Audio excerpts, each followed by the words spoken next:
number 6 seed Lindenwood with the 87-36. On lanes 45 and 46, we'll have the number 2 seed Wichita State with the 89-22 versus number 7 seed St. Ambrose with the 86-67. Coaches, top seed will receive lane choice throughout the bracket. In the first round, teams will have 10 minutes of practice, 5 minutes on each lane. Second and third round, teams will have 10 shots on each lane within 10 minutes. All matches are best of 3, so the first team to win 2 games. If teams are tied, 1.5 and 1.5, a 4th game will be pulled. If teams are still tied after the 4th game, 4 pins will decide the winner. Surface changes are allowed during practice in each round. Once the round starts, there will be no surface changes made. Again, top seed receives choice of lane. You will guys receive scorecards from me.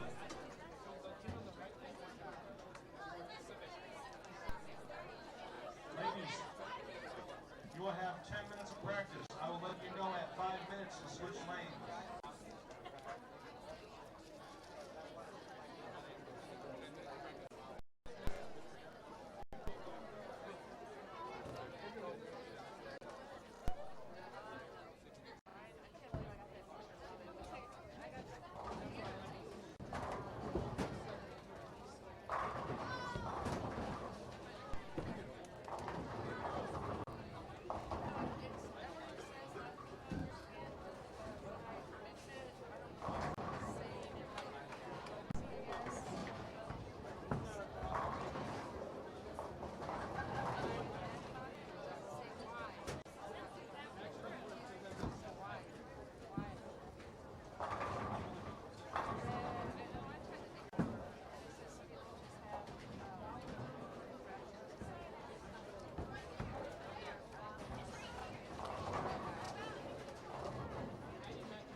5 minutes to switch sides.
Mr. 3, good luck.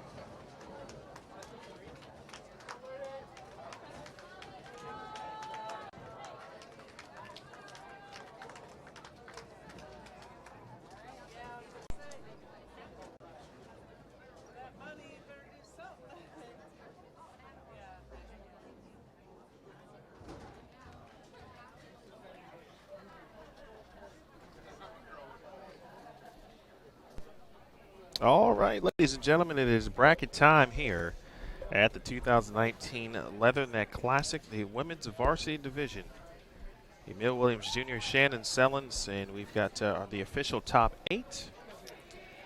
And not too many surprises based on what we saw, of course, during Baker, but Midland did essentially come from behind, although it was within pins, 40 to 50 pins throughout the last couple of Baker sets. Absolutely. They do claim the top spot by 17 pins to be exact over Wichita State. So Midland is the number 1 seed. They will take on Robert Morris, who did hang on to the 8th seed at 86.54. Midland 89.39. Wichita State second. They will face St. Ambrose, who is the number 7 seed at 86.67. St. Xavier third. St. Xavier third at 88.98. They will take on the 6th seed Lindenwood Lions at 87.36 in our 4-5 matchup. St. Francis, Illinois at 87.71 versus Mount Mercy at 87.57. Exciting matches. I'm telling you what, these teams are all pretty evenly matched too. Overall, I mean, they've all had some highs. Obviously, Robert Morris coming off a huge last set in Baker, that 290 game. So we shall see lineups here in a moment.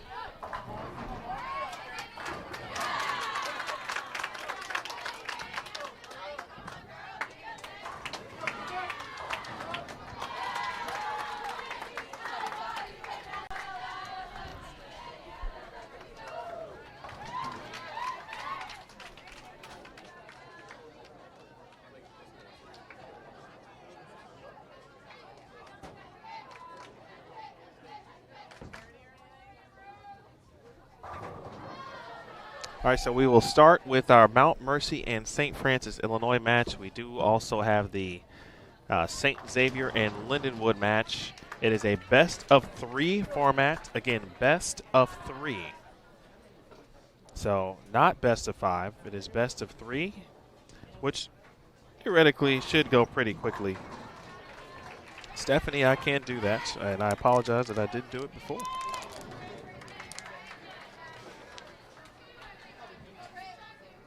The Midland Robert Morris match is on 33 and 34. St. Francis Mount Mercy is on 37 and 38, of course, which is what we start with here. Nice spare. St. Xavier and Lindenwood is on 41 and 42.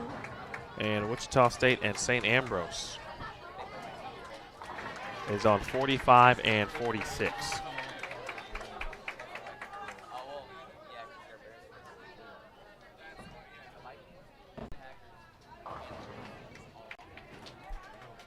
Again, best of 3. So all intents and purposes, the matches should go by pretty quickly. Winners will advance to the semifinals.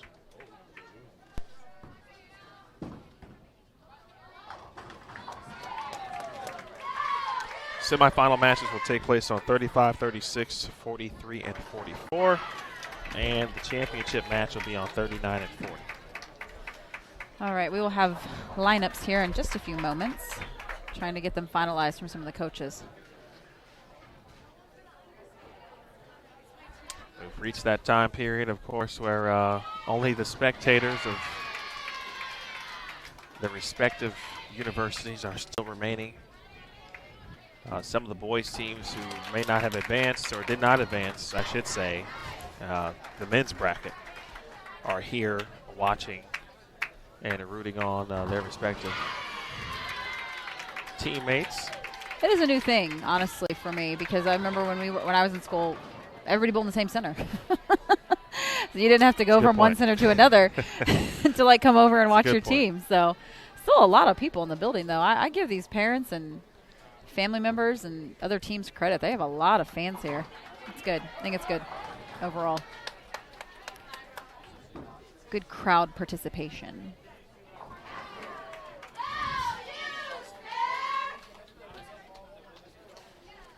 For Mount Mercy, that was Ira Amanute.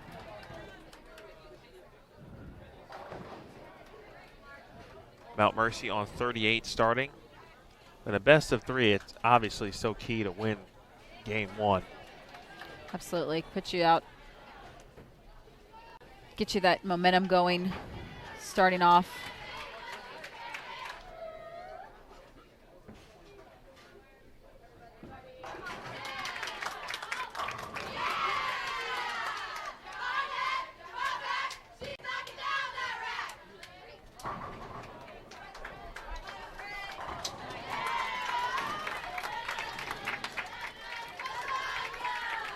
Mount Mercy, though, clean through 4. Although so is St. Francis. It's going to be an interesting match, actually. 4 and 5. Really only separated by 47 pins after qualifying and all the Baker games. So probably pretty evenly matched teams overall. Great shot there by their anchor bowler.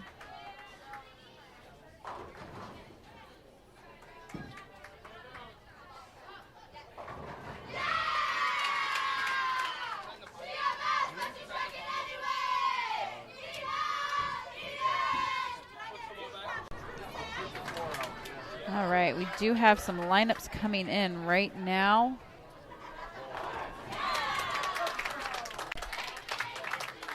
Down on 45 and 46. Obviously, St. Ambrose is taking on number 3, Wichita State.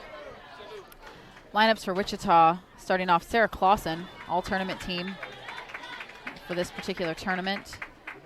Followed up by Caitlin Rudy, Madison Janik, Sierra Shashoka, still anchored by Addie Herzberg. They have a couple subs in case. April McDonald, Natalie Dutton, and Olivia Komorowski.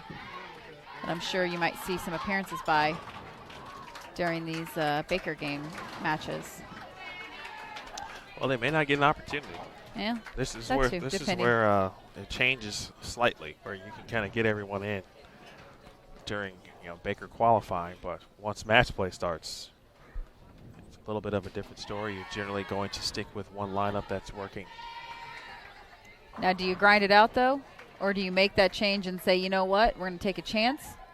If they're not striking, even if they're sparing, but if they're not striking and you really need to make something happen, if you were coaching, would you make take that chance and say, you know what, I'm going to give you an opportunity because we need to take a chance? It would solely, for me, not solely, but it would largely depend on what the opponent is doing. Okay. Now that wins and losses are in play, if our opponent is also not striking, then I would take my chances probably in regards to grinding it out, because if both of us are in a situation where we're not hitting the 1-3, and dare I say the opponent is having more of a struggle than us, then I would be more apt to keep the player that's filling frames, even though if they're not hitting the 1-3, as opposed to taking a risk. Okay. Now, there will be a time where I think risk will need to be taken also, and you got to be prepared for that as well. All right. Well, against Wichita, obviously, we've mentioned St. Ambrose University, the defending champions of this tournament. Also, kind of the tournament their own. I mean, this is their home house, so they got to feel comfortable. They are led by Megan Hess, followed up by Hannah Jaros, Bree Smith, Addie Nelson, and their anchor, still Caitlin Keith. We saw her throw some big shots in the 10th earlier. And their sub, Kristen Swank, if needed. They are clean through 5 frames. Actually, let's make that 6 with a spare. Looks like they're hitting the pocket pretty well. Just lots of spares up on the board, which isn't terrible. Mount Mercy is heading into the 9th frame. Okay. Next to Wichita and St. Ambrose over here, actually on the live stream pair, 41 and 42. St. Xavier and Lindenwood, Emil's alma mater, Lindenwood Lions.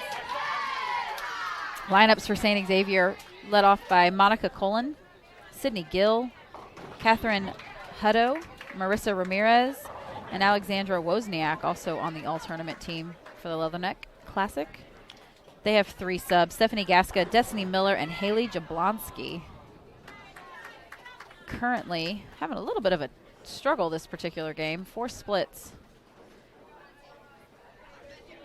It's always a little tough when you got some red up on the board. And Lindenwood's lineup: Mina San Nicolas, Brittany Schwartz, Lindsay Aldam, Margie Gish, and Serenity Quintero. Their subs: Renata Martinez, Courtney Skoll,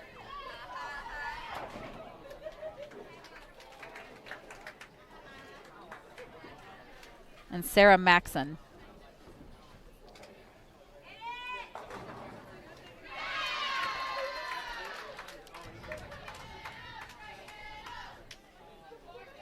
And the final match, of course, the 1 versus 8.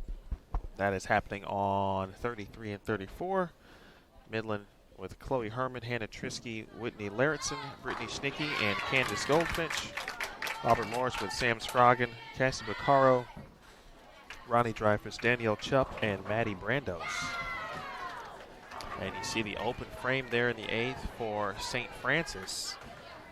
So if Cassidy Corey can strike here once more in the 10th frame, that'd put them in the 190s, and they'd be forcing a situation where St. Francis would have to at least strike in the 9th and throw 2 in the 10th.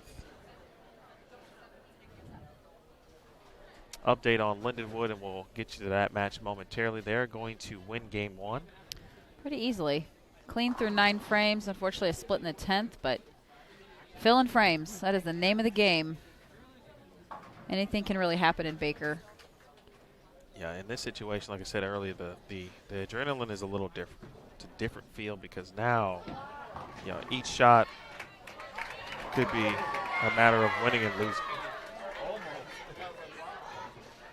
So Lindenwood takes game 1, 200 to 128.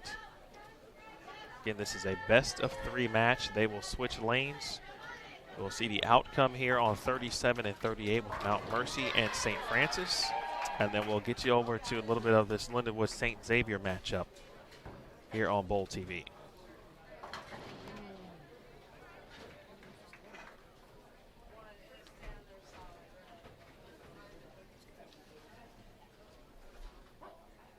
And that'll do it. Oh, wait a minute. It's like 189. Yep. For Mount Mercy. So definitely a must-double situation in order to win this first game. And one of the best in the country, Abby Ragsdale. Nice shot. She liked it, too. Lots of emotion from Abby, that shot. Well, pretty simple.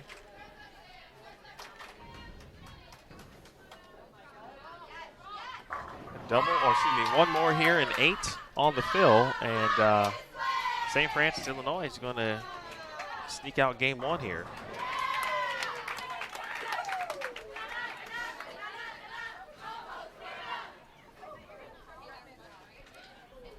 Looks like Wichita sparing in the 3rd, clean right now through the first shot in the 10th. But St. Ambrose up on them just a few. And Ragsdale got one wide right, left a 210. Make the count. So Mount Mercy will take game 1 in that match, 189 to 181. And now let us take a look at the Lindenwood St. Xavier match. Just underway, game 2 in this one.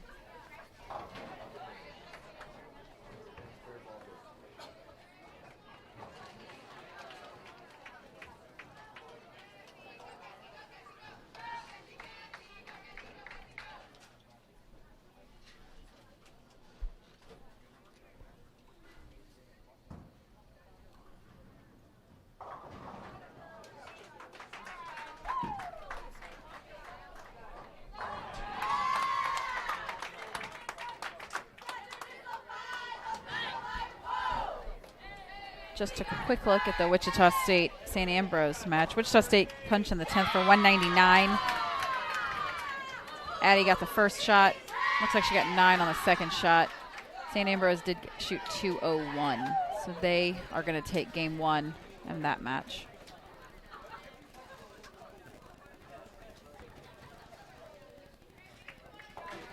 Good start here for St. Xavier. As you can see, front 3. Here's Marissa Ramirez from Lockport, Illinois, suburb of Chicago. This entire squad is within driving distance of the city, within 45 to an hour in either of these cities, meaning Romeoville, Streeter, Downers Grove, Lockport, Oak Lawn. Actually, Alexandria Wozniak has the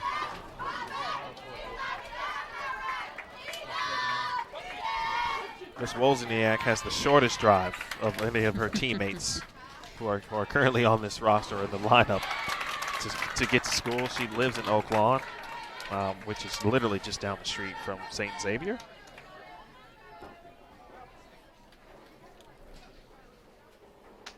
Again, the next matches will be, we'll move over to 43 and 44. We'll turn these particular cameras over and get a little bit of that match. 35 and 36, I'll be honest with you right now, good people of Earth. The angle's going to be a bit tough. But as you always know, I'll do what I can for you. Always looking out. Always looking out, Emil. I try really hard. I really do. I can attest to that. Because if I was watching this, I would want the same things. Yes. So I totally understand. Of course. I'm sure the people of Bowl TV appreciate you. I'm going to have a Bowl TV appreciation day. We should. How about just an Emil Williams Jr. I'm just going to go out day? myself. Just going to go out myself. We're going to make some shirts or something. Let's do something. Just going to have a day. Yes. Like a mental day, right? That break, I'm just going to have my own day. All right. All right, and for St. Francis, and we'll get back to that match here. You know, actually, it looks like right now this match here, LU and St. Xavier, a couple of frames ahead. So in a moment, we'll take you back to St. Francis and Mount Mercy. Open frame for Serenity Quintero. She misses a 10-pin. And on the flip side, St. Xavier gives it right back. And so the trading of open frames, but St. Xavier still has the lead. By just a few. Tell you what, Miss Spares make all the difference in the world. Let's see if Monica Colon can get back on it. Pick her team back up, start it back up for them.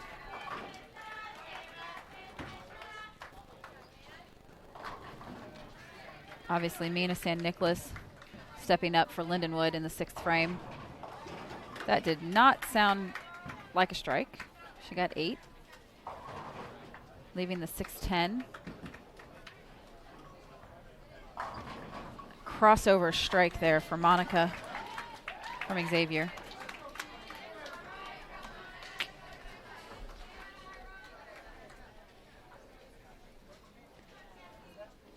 Interesting matchup. This one's kind of slowed down, right? The pace, Yeah, the pace definitely. slows sometimes in a match where wins and losses do matter.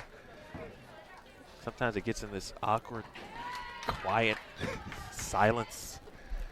Not of the lambs, but Well, especially after you open. correct. Everybody kind of just takes a second and obviously you lose that momentum. Tripped 4-pin over there for Mount Mercy on 37 and 8. All right, spare there for Mina from Lindenwood. And a spare for Monica, St. Xavier. You gave us updates on the other matches, didn't you? I will, just in case. Okay. In case we need a couple updates. Obviously, first game, Wichita State fell to St. Ambrose, 201 to 188. Wichita starting out a little rough right now. They go split in the first 2 frames. St. Ambrose's strike, spare. About to start the fourth frame. This is the time you're going to see Wichita really take a moment, I think. Slow their pace down slightly. Regroup and try and make a good shot. Obviously the best shot that Madison can throw. St. Ambrose looks like wraps a 10-pin in the fourth frame, but they do definitely have the momentum after that first game. And obviously down Robert Morris in Midland. Robert Morris took the first game 195 to 184. They are a few frames ahead right now of Midland in this second game. See a couple red numbers up there, so we'll see how they handle the back half of the game. This match is slowing tremendously. And you hit the nail right on the head, I think. Open frames for both teams. St. Xavier can really put this one away. They absolutely can, especially with a strike right there in the 8th after Lindenwood split in the 8th. And that would tie it up at 1 game apiece, especially after the rough start from St. Xavier. The only bad news would be for St. Xavier is if they do win this game, they would go back to this left lane where they shot 128. You would anticipate that probably wouldn't happen again, but you never quite know. Big shot there for Wendy Gish. You'd hope that it wouldn't happen, yeah. Absolutely. But, you know, hopefully they took away a couple nuggets of information after getting off that lane and seeing it a little different and can attack it in a better way this third game if they end up winning this game, which I believe they pretty handily are going to. Best Lindenwood can do is shoot 189. If we give the spare here for St. Xavier, they'd still be pacing in the 190s, 191, 192 range. So not quite over yet, but Serenity would have to double to even give LU a decent chance here. Absolutely. Quintero. That's one. She got the first one. All right. I feel like she's been pretty solid this weekend, honestly. She has, and the last 2 years, I would say, well, I guess last season specifically, as an All-American on a team that had a ton of veteran leadership, a lot of seniors on last year's squad, trying to defend their championship from the previous season. And now Serenity is one of those leaders, along with Mina, for example. Mina's been very solid this tournament, especially in qualifying yesterday. And for St. Xavier, you know, they've got who they want up, right? Alexandra Wozniak, one of the top players this week. But important shot, obviously, here for Quintero. She strikes here that would force a mark and good count from St. Xavier. Looks like it was a great shot. All 10 back. Well, we got ourselves a match. Anna Wozniak. Let's see what she can do this shot. Doesn't get much better than that. Off her hand, it was good. She posted the shot. Does not get much better than that. Bang. All 10 back. It's got to feel good, you know? I've seen crazier things happen. It's hard getting the count you need. Oh, yeah. Oh, yeah. I remember when my good shots were 9 and my bad shots were 9, and now, oof. Sometimes when I need it, I think I'm like, okay, I just need to do what I've been doing all game, and then I get 6, and I'm like, oh, okay. I will say you are absolutely correct. All right, 189. 189 for Lindenwood. Let's see what Alexandra Wozniak can do this second shot in the 10th. Not sound like it was as good of a shot as the last one, but She got 7, needs 1. 1 pin gives them the win. Needs 1 to get the victory. They were tied up at 1 game apiece. And then we'll head back over to 37 and 38, where St. Francis, Illinois, right now heading into the 10th, max score of 192. Again, a very similar situation where Mount Mercy can step up in the 9th and 10th and force some force Abby Ragsdale to double again.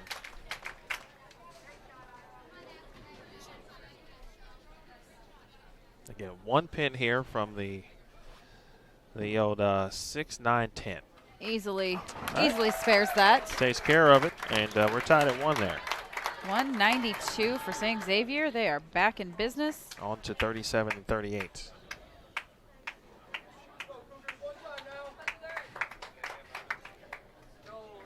If I'm looking at this correctly, Robert Morris just shot 185. We're waiting to see how Midland finishes up this game. Robert Morris winning the first game. See, the real question here is that you have Robert Morris winning that first game, and I have them losing the first game. Did I look at that incorrectly? No, I mean, I could have looked at it incorrectly. I mean, I wrote it from your information, so I'm probably wrong. Because at this point, I'm like 0-3 against you this weekend, so. And I wrote it off, I took it from Shane's sheet. Shane's been on this weekend. So I'm going to say whatever Shane's sheet says is probably correct. So I will have to double check that before I make any more mistakes. It looks like St. Francis is going to go and tie their match at 1 game apiece as well. You are correct. So we are going to go to the 3rd and deciding game in both of the matches that we have on camera as of right now. By the way, Chris Pulliam, hope your practice went well. And if you read that comment, hopefully you made your spares, kid. Make your spares. Make your spares, kids. Chris, I appreciate that. I like to have little things that I can say and keep it in your head. I think you'll do it a lot more. All right, so I was incorrect. Are you sure? According to the sheet that Emil has. Midland did, in fact, win the first game, 195 to 184. So my apologies on that. We will see how they finish up this game. And if they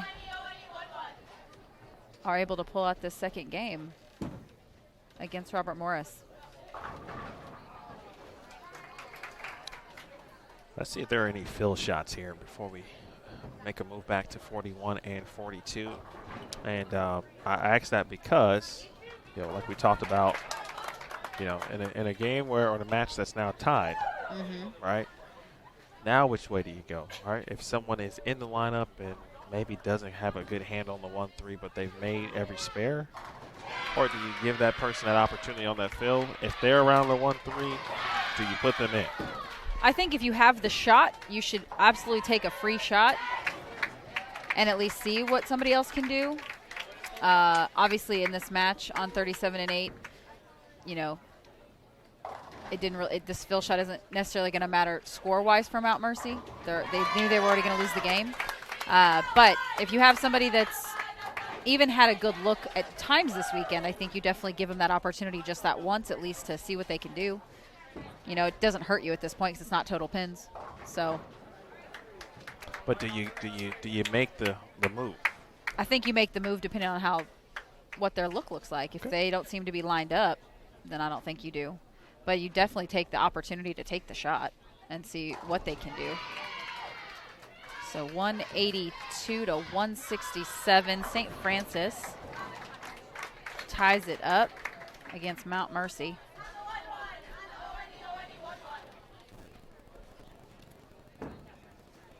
And almost identical scores down there. But Midland does defeat Robert Morris 2-0.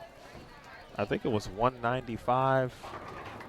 To 184 game 1. And 185. So nearly identical scores for Midland. But the number 1 seed will be moving on. So Midland will take on the winner of the St. Francis and Mount Mercy matchup. That match will take place on 35 and 36, and I'll do my best to get you some video of that matchup. Mount Mercy and both St. Francis taking their times here, kind of regrouping before they get into this 3rd and final game. I think Coach Dirks is potentially thinking about a lineup change right now. Definitely could be. I know the look when the coach is looking down at the scoreboard at his score sheet, what he's looking at. And then he looks up, and then he starts pointing, right? He's then giving out, or she is giving out the assignments. And I think, I believe that was Sydney Urban who got a field shot from Mount Mercy. I think she's going to be in the lineup. Not sure which position at this moment in time, but I think that's going to take place. We will anxiously wait to see what happens. This is going to be an exciting match, though. As I said, I feel like it's probably pretty evenly matched. So we shall see how they finish it out. I need you to put on your analyst hat. Well, you're already the analyst. Okay. But I need you to put on your lane play hat. Okay. All right? So there was no re-oil. No. Okay. And so for what we're seeing right now, and we'll start with St. Xavier and Lindenwood because this is the match that we're currently watching. Are you seeing anything that is kind of off base, if you will? And I guess keeping in mind where Lindenwood, where we saw them play later in the block yesterday. Yeah, they definitely were left later on the block yesterday. I'm going to get a little better view for a second. Same thing for St. Xavier. I am not nearly as tall as you are. And I want to definitely get over these girls so I can see. I mean, Serenity Quintero's left. It crossed over. I think we saw a lot of girls struggle yesterday as we got in the later in the block. The ones that didn't have maybe the strength or the speed to keep the ball on the right side of the head pin. We're seeing a lot of that right now. Big four, unfortunately, for Alexandria Wozniak on Xavier's team.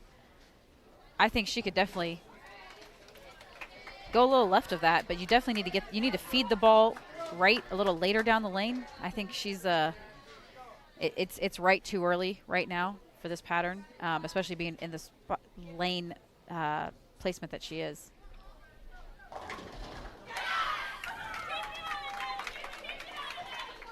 We will see if she gets two. Serenity stepping up to spare this 6-pin.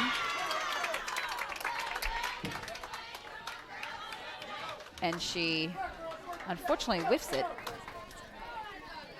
Not what you want to see right now when you are trying to take game 3.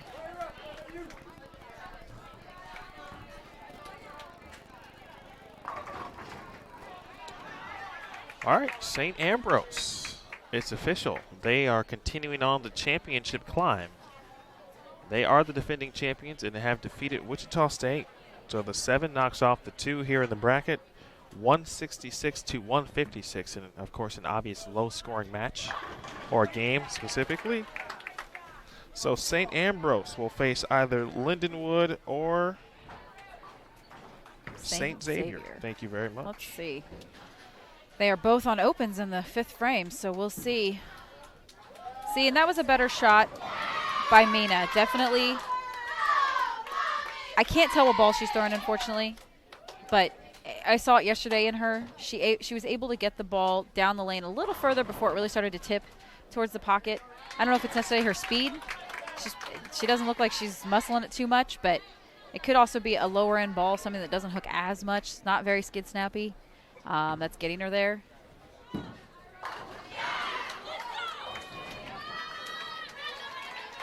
Not an opportune shot, unfortunately, from Brittany Schwartz. She washed out. Looked like she just had nothing on that.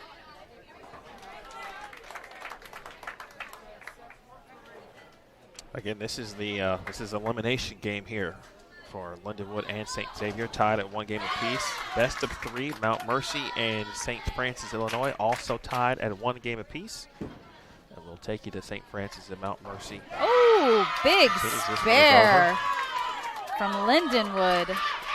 Brittany stepping up. She washed out in the first frame and picks the spare. That's a tough spare to pick up when you need it.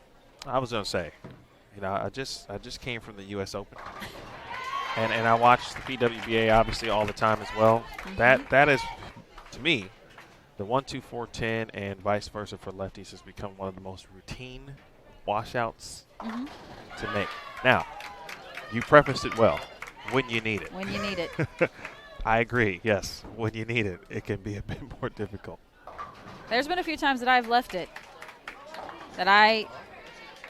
It was not the best time. Obviously, I don't think there's any good time to necessarily wash out or split, but I definitely needed it, and I threw a really good shot at it and wrapped the 10.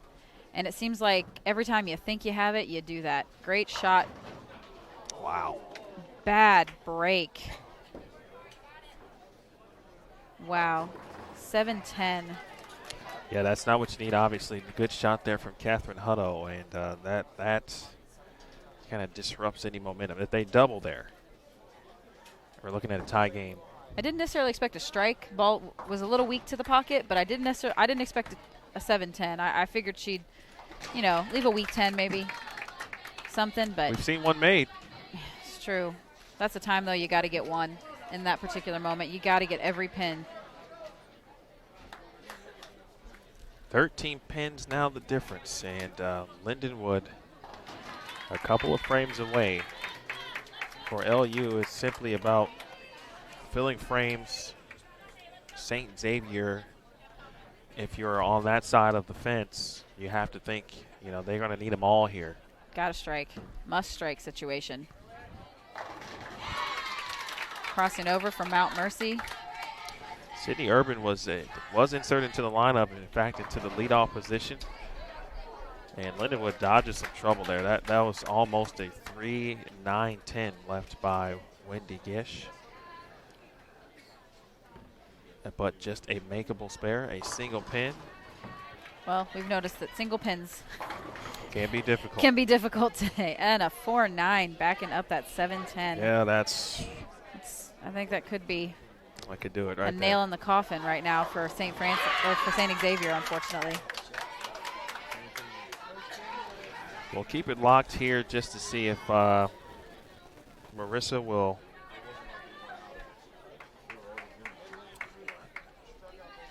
give this one a run and hopefully make it for, of course, the team's sake.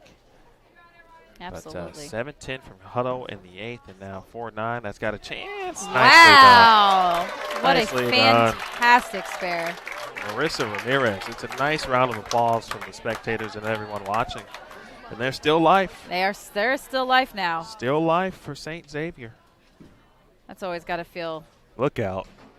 Really nice whenever you can pick your team back up that way. And unfortunately, there is still life for them now that Lindenwood is open in the 9th, missing that makeable 3-pin. Wozniak had a chance to get up and throw 3 in the 10th to shoot 168, and Lindenwood's going to need a mark in the 10th. I kind of feel like she rushed that shot a little bit. Leaves the 3-6-10. Serenity Quintero stepping up in the anchor position for Lindenwood. Let's see what she can do. She obviously needs the mark.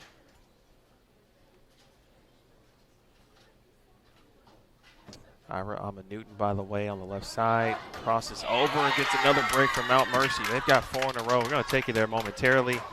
Good shot there for Quintero. Plain and simple. Well, first things first. Wozniak definitely needs to spare this 3-6-10. If she does not spare, this one's over. All 3. All right, so now it's about a 10-pin for Serenity Quintero.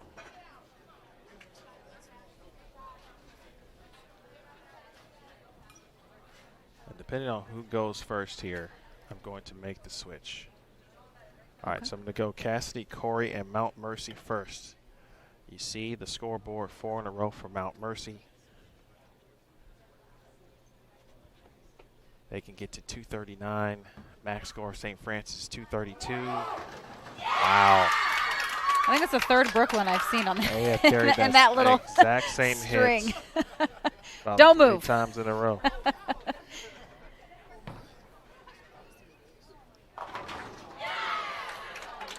Abby Ragsdale, by the way, strikes for for St. Francis. Great shot over here by Wozniak for Xavier. 154.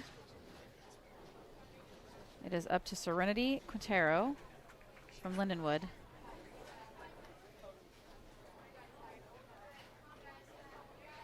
All right, Quintero, if she makes the spare, she'll need 6 on the fill. And she missed it. And St. Xavier is going to advance.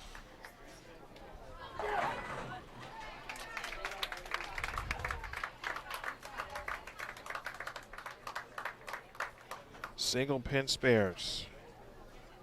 You hate to see it. Abby Ragsdale puts it down. The reigning player of the year. Wow. And Cassidy Corey, what a match. Leaves the 6'10". Abby Ragsdale says, you cannot give me an opportunity. And she just puts all 10 down. First couple of attempts, but that was the one. The one she needed. Mount Mercy. Great set, though. Got a couple breaks, obviously, with those crossovers. 227 final score. You know, there's an old saying in basketball, coined by Rasheed Wallace.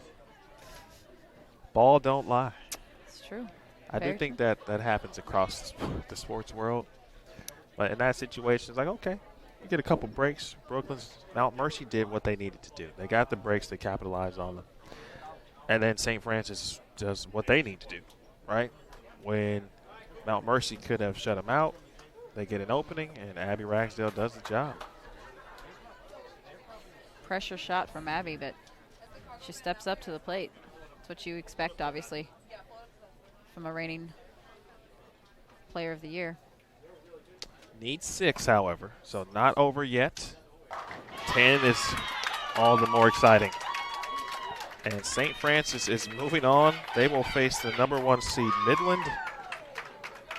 Wow, what an impressive 10th frame for Ragsdale.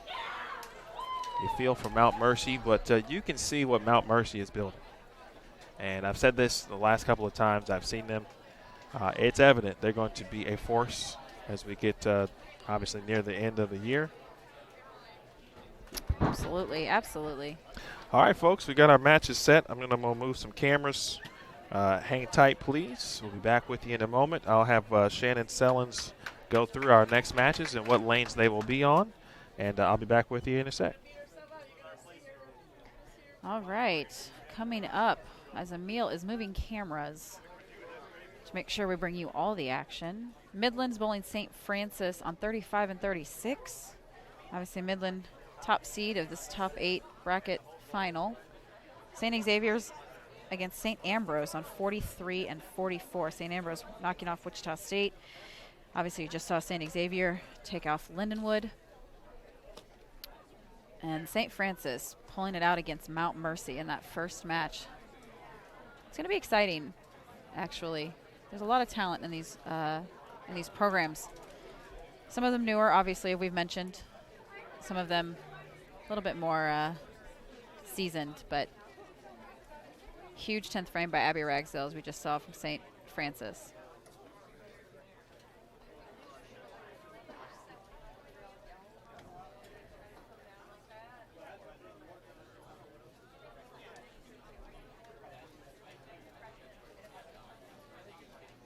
And I will be right back. I think I'm going to assist Emil just a moment.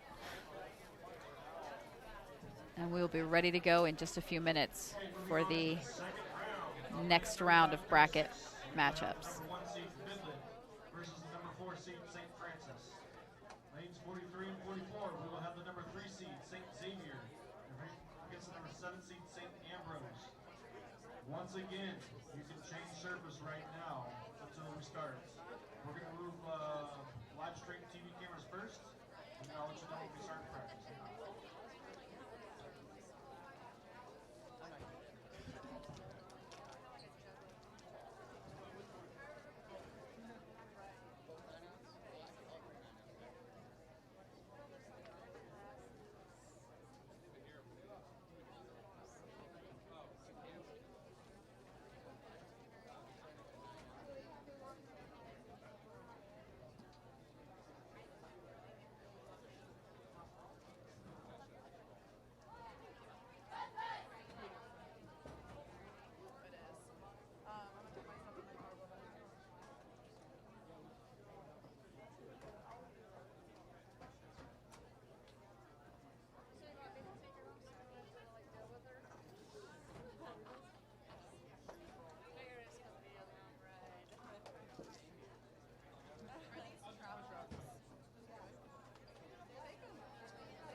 far are you moving down? Just pull it until it tucks, basically. That's basically it. I'm pulling your computer right now. Yeah. Let's get it in a spot where we can tape it somewhere. Okay. Let's do that.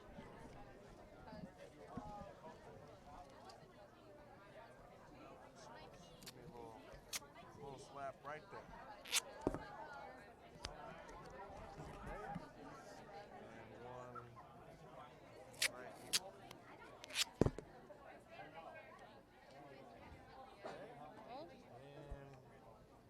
And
breaks like a pretty good shot. Just went by the 2.457. It's not fun to shoot.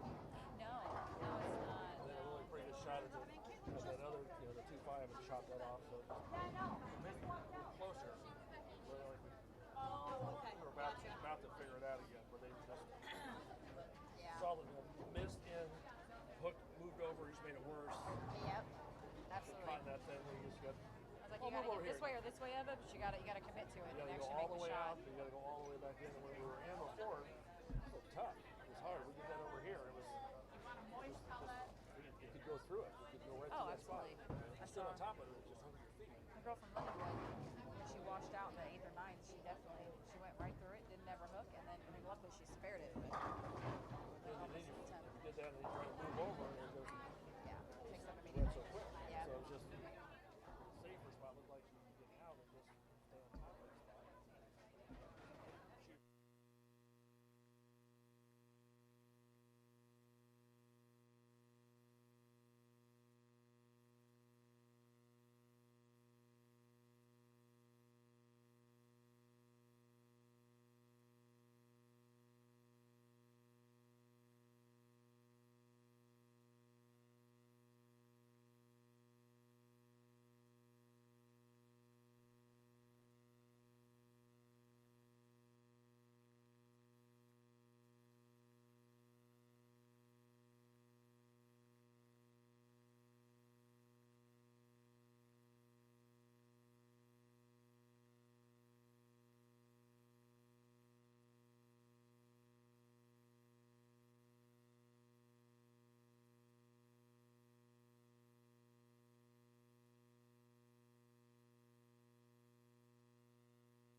All right, good people of Earth. We are down to the semifinals.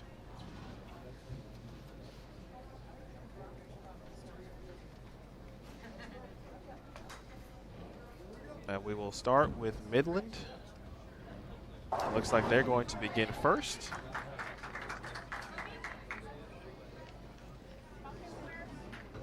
To be, again, Midland, the #1 seed, advancing.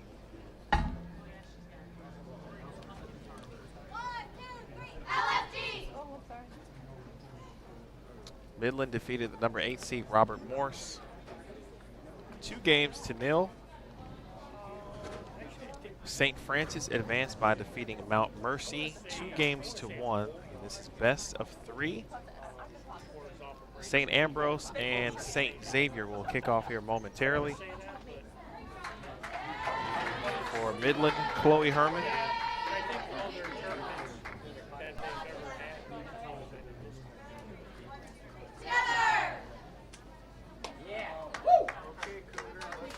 So Chloe Herman, Hannah Trisky, Whitney Larritson, Candace Goldfinch, and Brittany Schnicke. So the 4 and 5 for Midland switch. I think those two players, honestly, are very interchangeable. And Baker, that's something actually I didn't mention, and I'll get your thoughts on it. But I think to be successful in Baker, you must have a great 4-5 combination. Absolutely. And kind of goes without saying, but I feel that the relevance of that can't be understated. No, absolutely. You have to have somebody that can lead you into the 10th frame and really set up that foundation frame. 8th frame's, kind of important too, but a lot of people, if you're having trouble, a lot of people stick the person who might be struggling a little bit in that 3rd spot. But definitely you want to have somebody who can really set that anchor bowler up to have a successful 10th frame and the best 10th frame they can have. So you really want to have somebody that works off them really, really well.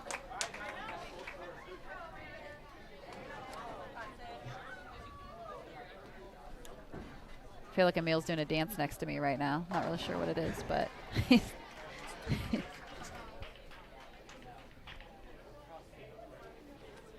all the lineups are now in. Again, St. Francis against Midland on 35 and 36. And St. Ambrose against St. Xavier.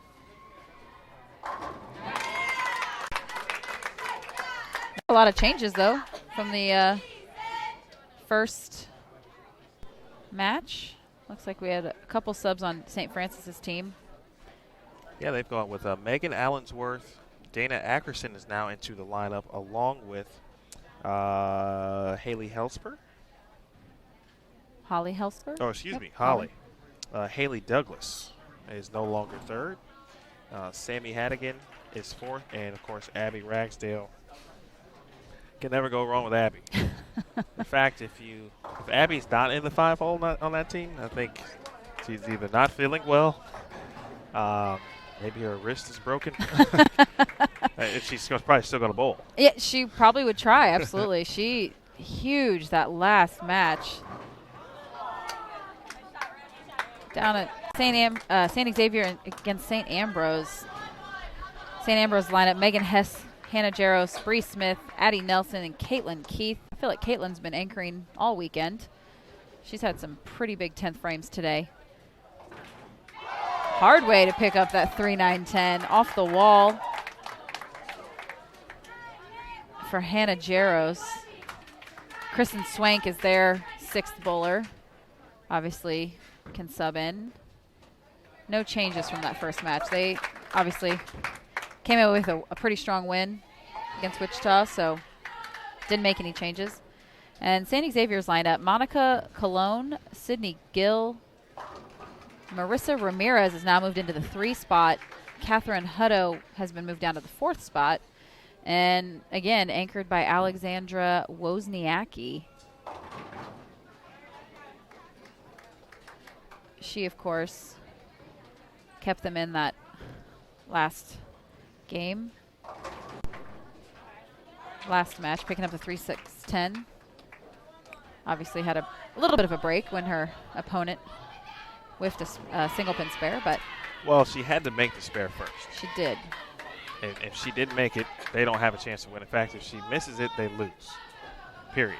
Even before Serenity gets up to even make the spare. So if she makes it, then essentially the pressure literally goes from the left side of the pair to the right side of the pair. And as we see, unfortunate miscue from St. Ambrose and Addie Nelson. Again, we're going back and forth. We'll give you Midland, St. Francis. Right now we've got St. Ambrose and St. Xavier. The St. Xavier boys squad in attendance in full, watching along. Again, if you're curious, the men's bracket is still ongoing. I imagine they are probably into the championship round at this point. I'm not sure who's in it. But say hello to Aaron Smith for us. I misspoke earlier in regards to St. Ambrose. My bad. That was Bree Smith and not Addie Nelson. This is Addie Nelson. Chris, that's an excellent question, and I actually wondered the same thing when I saw her last name. Yes. That is, I believe, Steve's daughter. Okay. Steve is here. I did not see Steve yet. No, I did not. I've seen Tom Hess. Okay. Yes, I have not seen Steve Jarros in the building. He was actually right to our left most of the day. Oh, well. He's if you look right, kind of that. You see Tom? Yes. Okay. Just right behind or to the right of Tom. I do see him now, yes. I could tell you that I probably did not recognize him because he has had gray hair since last time I've seen him. That is one reason why I will say why I did not recognize him. But no, I wondered that the first time I saw her last name, if she was related. So it's kind of interesting to see the pro bowlers who now have children that are obviously excelling at the sport at any level. Honestly, there's so many that have kids in various stages of bowling. So it's always interesting to see how they follow in their parents' footsteps. We'll take it back to Midland here. Oh.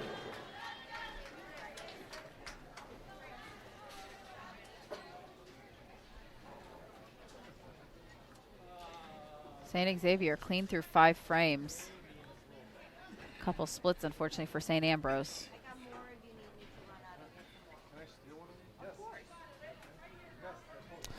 Maybe we just got some different names earlier because that's not Caitlin Keith according to No, it's not. The lineup we were originally given. They did tell me they weren't making any changes, though, unless she wrote it down someplace else. But no, she said there was no changes. Maybe this is their sub, Kristen Swank, coming in. Maybe I missed that. To shoot a spare. I'm not sure, but you are correct, sir. That is not Caitlin Keith. Or maybe it is. We had some wrong information earlier. It's true. I'm going to investigate that, but at the moment, let's take a look at Midland and St. Francis. Down here. Looks like a little bit of a rough start for St. Francis this game. Looks like they're back on it, though. Spare strike going into the 7th frame.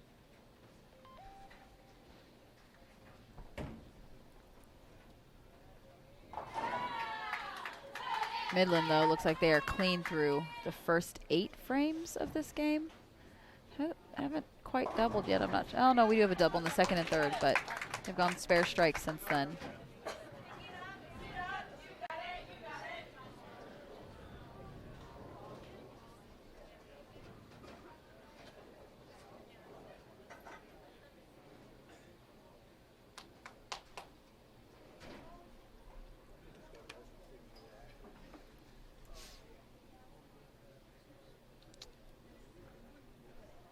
Get to the semifinals, and when you know that wins and losses are on the line, the pacing does begin to slow down just a little bit. To think about the extra thoughts before you step on the approach, the coaches' decisions that need to be made as well. That was a huge strike, though, for Dana Ackerson, who just got into the lineup this particular match. Doubling up for St. Francis, heading into the 8th frame. We will see if Holly Helsper can follow her up and strike for her team. Looks like 9 count. Looks like it was a good shot, though.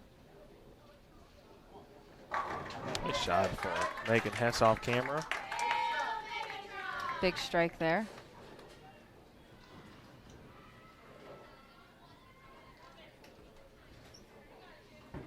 I'm sure this might be fun for Steve and Tom to bowl as many years as they did, probably at the same time on tour, and now their daughters are competing on the same college team. It's got to be kind of fun. I would think so. And if anything, I mean, it goes without saying, extremely proud, certainly, of their respective daughters.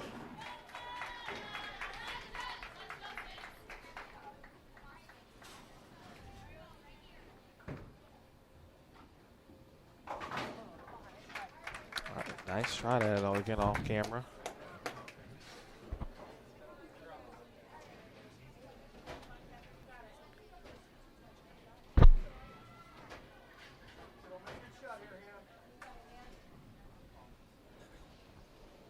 All right, here's Hannah Jaros in a moment, but first things first for St. Francis.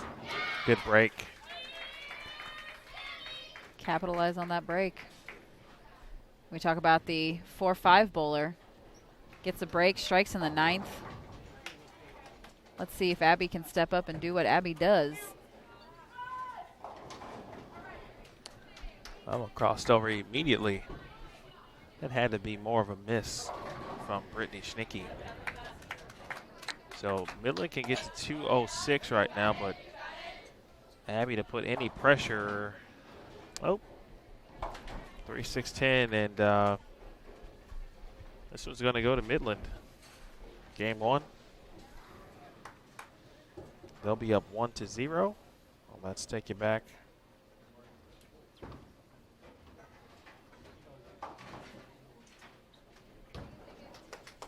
St. Xavier, they are in the 10th frame. Interesting here is St. Ambrose. Of course, they took the momentary break right at the halfway point of this game. 3 splits, but they are in position to win this game, despite what they've gone through here through 7 frames. Absolutely. If they throw the next 5, Hey. it can happen. And Baker is literally the most mathematical situation.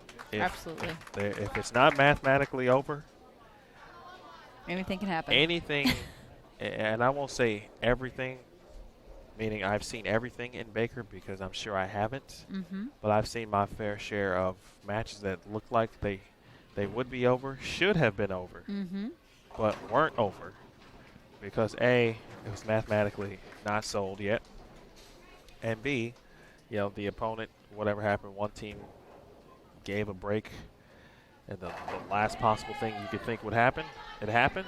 Someone goes up, throws a double, 3 strikes and a 10. That's true. I feel like we just saw that with St. Xavier and Lindenwood. We did a little bit. We did a little bit. Kind of thought Lindenwood had it wrapped up. Thought there was a nail in the coffin for St. Xavier, and then they step up and pick up the 4-9. Get a little momentum going into that 10th frame. You know, when you make some mistakes like that, all you can do is learn from them, and they will. You know, you get better, look to improve, and be ready for the next time out. I think scores over on that one, 206-184. St. Francis, or I beg your pardon, Midland over St. Francis, 206-184. Midland with the early advantage. So St. Xavier, best they can do is shoot 161. And let's see, that would be 166. Am I looking at that correctly? Yes. Max score 166 for St. Ambrose. If they can figure out how to strike right now. Only have 1 this game, but it is a 9 spare for Miss Addie Nelson in her first frame of this game.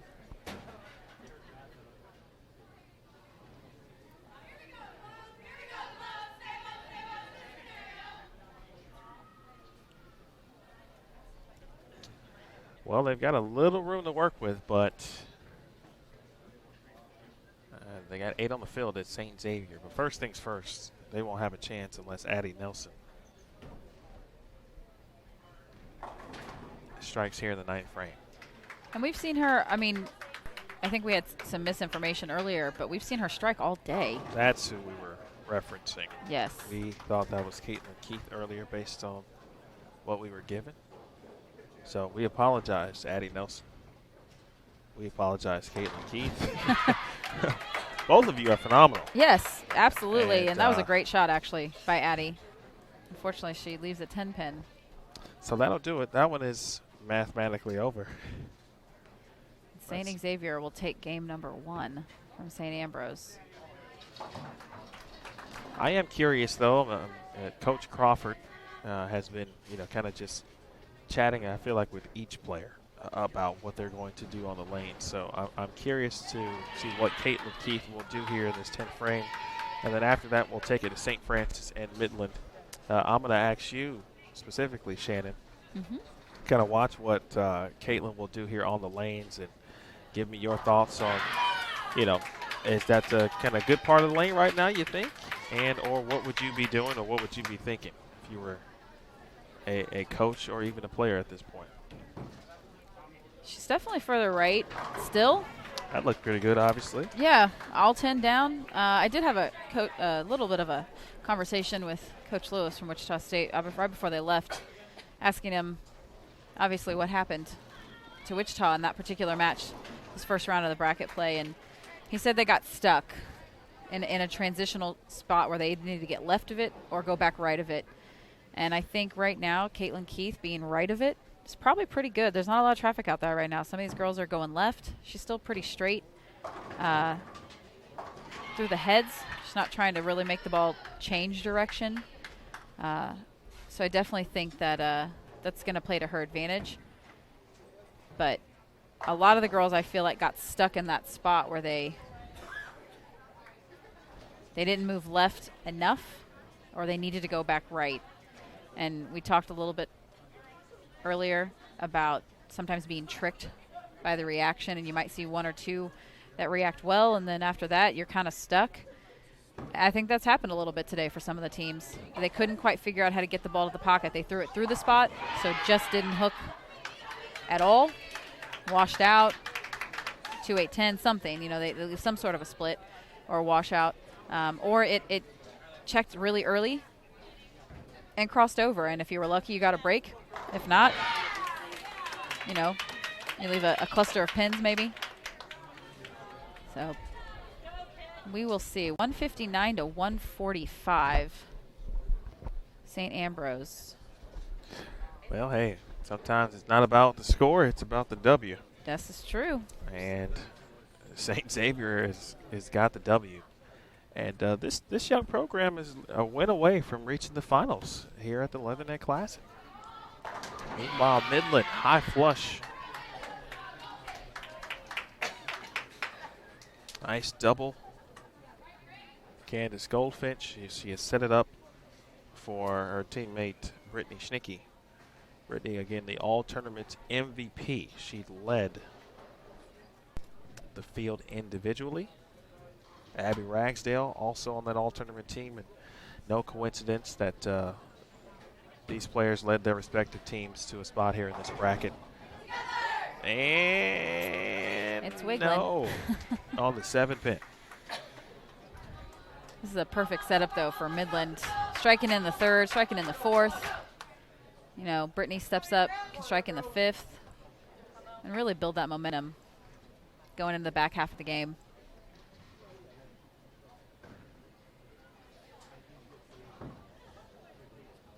St. Xavier will go first over on 43 and 44. Again, the championship will take place on 39 and 40. And following the conclusion of this match, we'll do the same thing.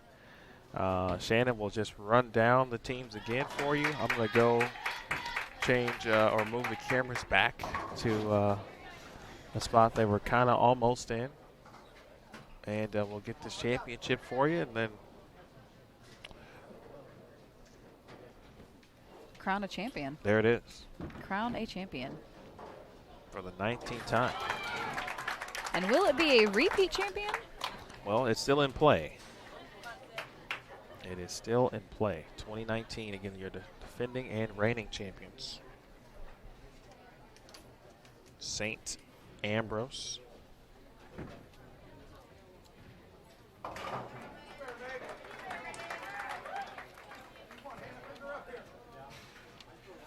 Back to the top of the lineup for St. Francis. Tony Talley, head coach. No George Contos this week. I miss George. High flush. So fun fact here.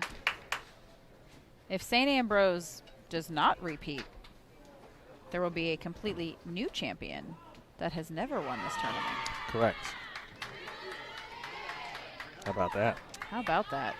We shall see. You There's look at going to be a new banner. When you look at that list, there is a lot of. We kind of went through some of the numbers earlier, folks, and we can go through it one more time. But there's a lot of Wichita State. There's a lot of St. Ambrose, and there's a little bit of Lindenwood along with Weber and Yes. Morehead State. Multiple winners. Lindenwood, Weber. Obviously, Wichita State leads the women's side with 6 wins overall since the tournament started.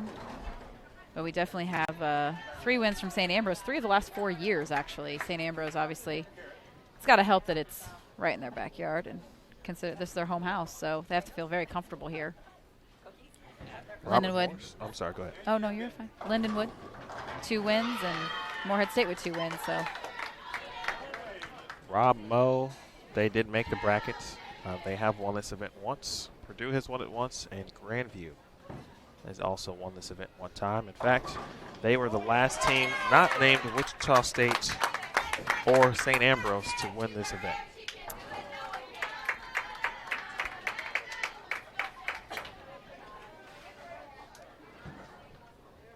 Let's take a look now. 43 and 44. Oof, miscue.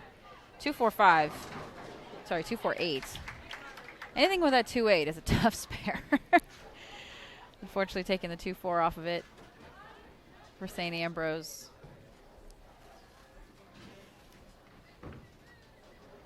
Hannah Jaros. Bree Smith stepping up now, see if she can get her team back on track.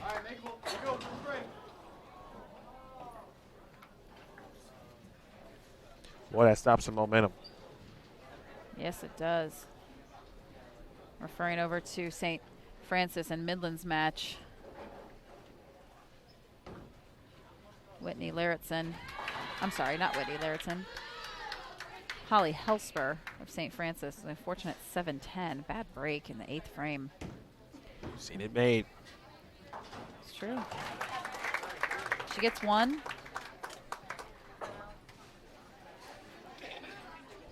Let's see, though, if Sammy Haddigan can step up. Set up that foundation frame.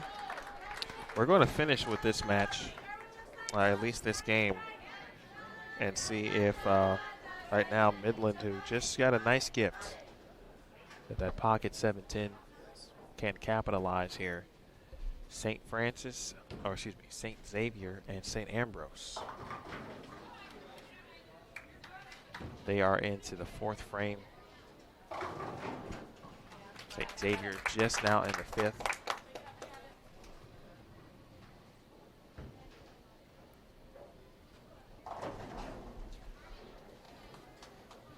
All right, not quite over yet.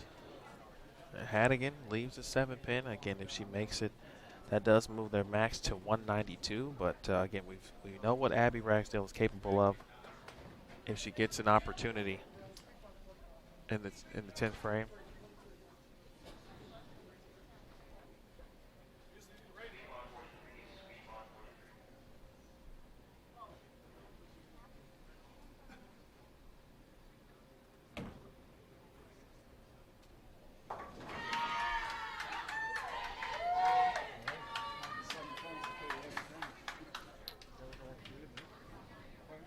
Big spare there in the 8th frame for Whitney Larrittson of Midland. A brief delay over on our other match, so we'll definitely keep it here. And unfortunately, Haddigan misses the 7-pin, and that might do it. Max score now of 181. Ninth frame for Candace Goldfinch. Let's see what she can do. All 10 in the pit. And it looks like Midland is going to the championship. Ragsdale gets a late trip of the 8.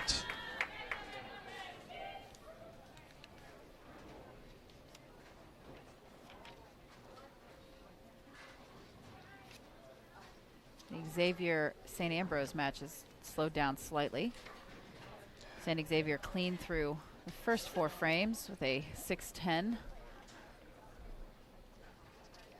Awaiting to be picked up on 43. We saw Hannah Jaros, unfortunately, take the 2-4 off the 2-4-8 in the second frame, but her teammate stepped up right behind her. Bree Smith and struck. And Addie Nelson added a 7 spare.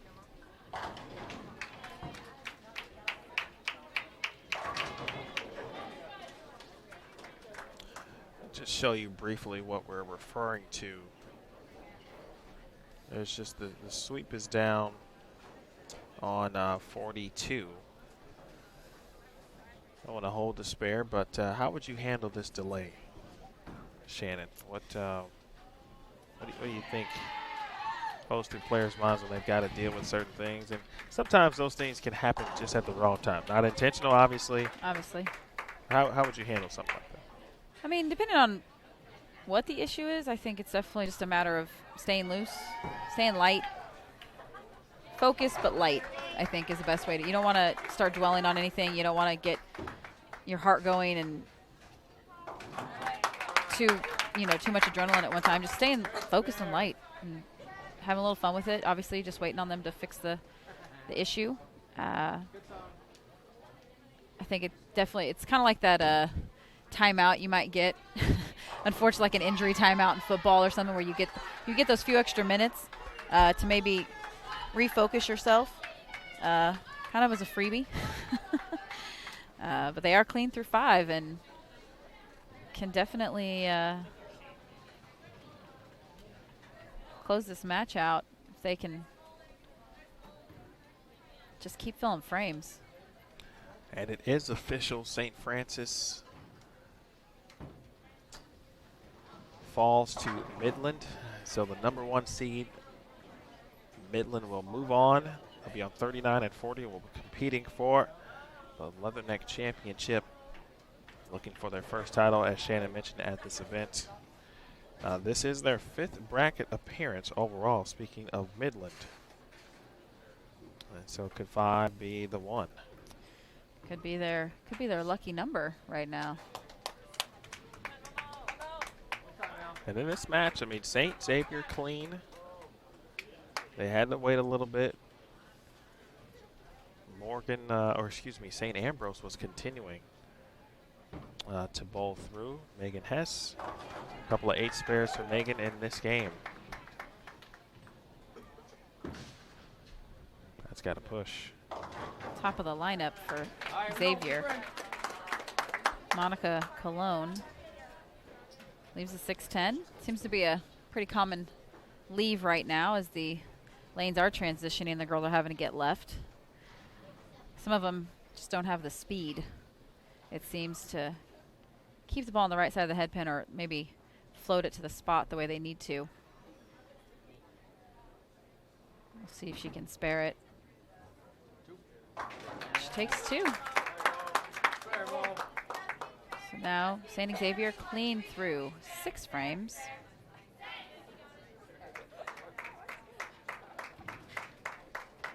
While Hannah Jaros steps up for St. Ambrose. They're working on a spare. Let's see if she can figure out how to bring a strike.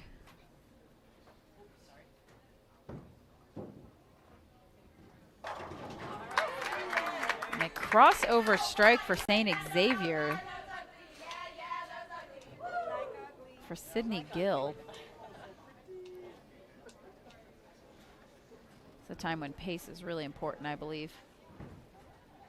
She kind of stepped ahead of Hannah Jaros, who didn't seem like she was quite ready to step up on the approach. She gets up and leaves a 2-8.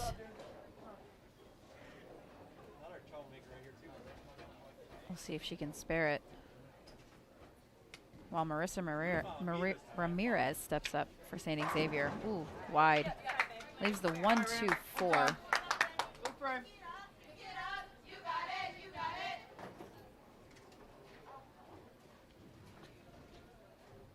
Emil hard at work right now, moving the cameras so that we can catch all the action for the championship match, which is going to feature Midland, who has never won this tournament but has made 5 bracket appearances, against either St. Xavier or St. Ambrose University, who are the defending champions. Big spare there by Marissa Ramirez of St. Xavier.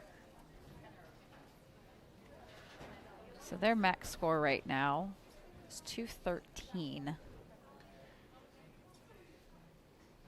While St. Ambrose's max score, 211.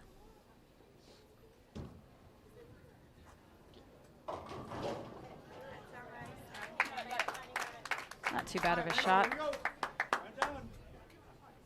from Catherine Hutto of St. Xavier. A little slow. Checked a little soon. She loves a 6-pin.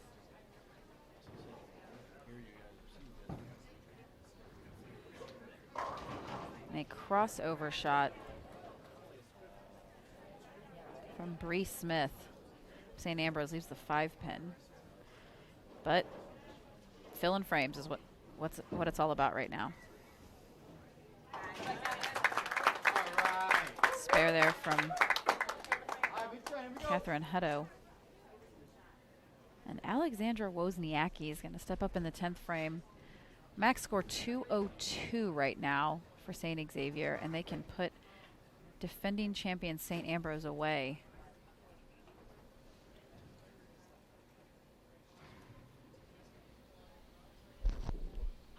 Emil's come back on the line. What we got there, Killer? What we doing? Well, filling frames over here for Well. St. Xavier. Well, Shoot 202 if they throw all 3 in the 10th. Got a spare by Bree Smith. Unfortunately, their max score right now is 200. who won the first game? St. Xavier? St. Xavier. St. Yeah. Okay. We'll see. That's good. Alexandra Wozniacki. It looked good, but again, very speed sensitive right now. Again, Wozniak from Oak Lawn.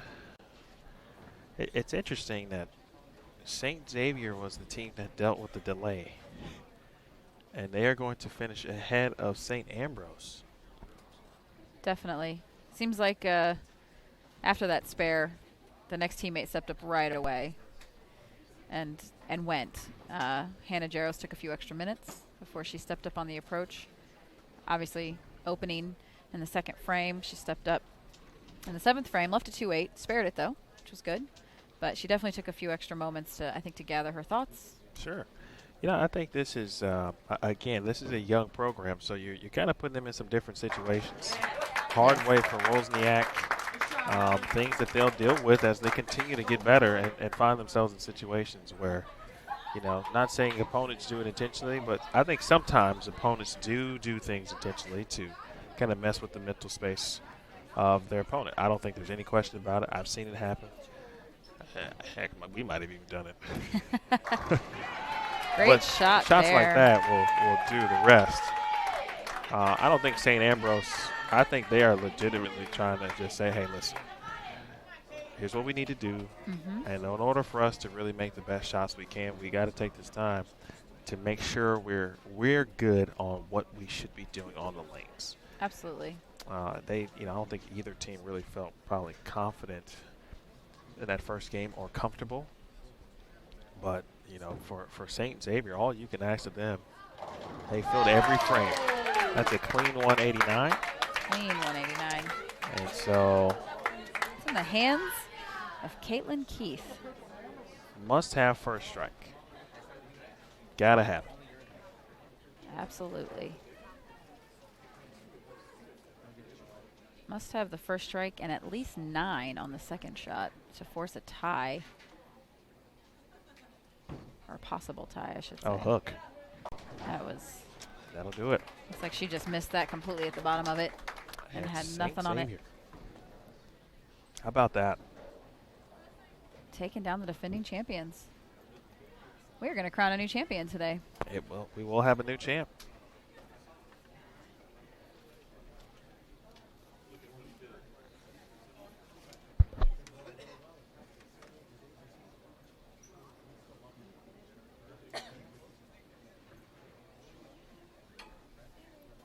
So coming up, we're going to have the championship match on 39 and 40. Midland versus St. Xavier for the 2019 Leatherneck Classic title.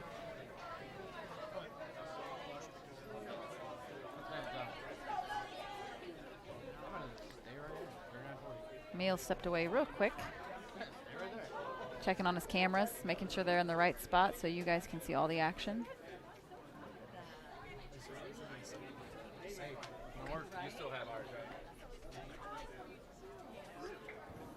Got the lineups here already. Coaches are on it today. Looks like Midland's lineup. It's going to be Chloe Herman of Broken Bow, Nebraska, leading off. Hannah Trisky of Minnetonka, Minnesota, in the number 2 position. Whitney Larrittson, Waverly, Iowa, in the number 3 position. Candace Goldfinch of Everett, Washington, in the number 4 position still. And Brittany Schnicke of Grand Rapids, Michigan, in the number 5 position. Same lineup as the last match. Obviously, it worked for them. We'll see if they use their subs. They have Nicole Gattenby of Allen, Texas, and Samantha LeClaire of Arlington, Texas, as possible subs. And for St. Xavier, same lineup as this last match. Monica Colon of Romeoville, Illinois. Sydney Gill of Streeter, Illinois. Marissa Ramirez of Lockport, Illinois. Followed by Catherine Hutto of Downers Grove, Illinois. And Alexandra Wozniak of Oaklawn, Illinois, in the 5th and final spot for St. Xavier. So coming up, we have the championship match to see who is going to win the 2019 Leatherneck Classic title.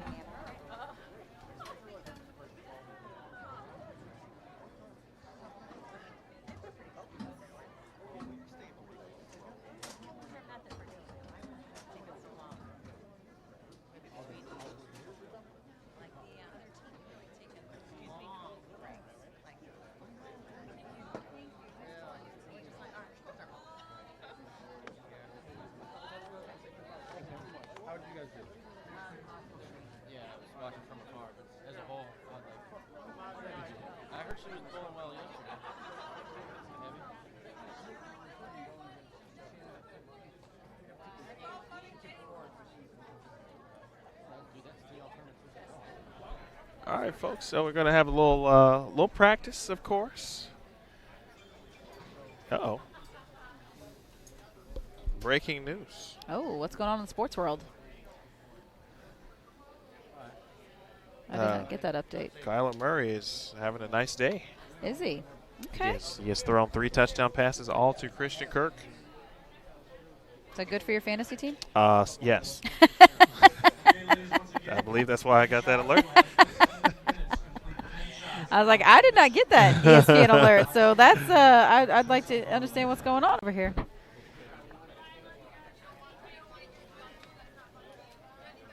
All right, folks, we've reached the pinnacle here. Championship match. Let's go ahead and give out something, huh? Let's give away a Bowl TV collegiate t-shirt right now. All you have to do to participate is watch the bottom of your screen. Bottom of your screen here on the women's channel specifically. Bottom of your screen, there'll be a warning to let you know that the giveaway will begin soon. When you are prompted, please click Submit Entry. Please click Submit Entry, and you will be entered to win a free USBC Bowl TV Collegiate T-shirt. And then you'll get an email from people that you don't know, and then you'll be questionable about it, opening it. But you better open it because we got to get your address. And I already can't win. win. Shirt to. We've decided this, and Emil has been very, very strong about this fact that I cannot win the T-shirt. Can't do it. I'm like Mike Singletary. Cannot play with him. Cannot win with him. Cannot coach with him. Can't do it. Mike Singletary wants winners. And we're going to have ourselves a winner. A brand new winner. In just a short amount of time. All right, let's get the giveaway off and running.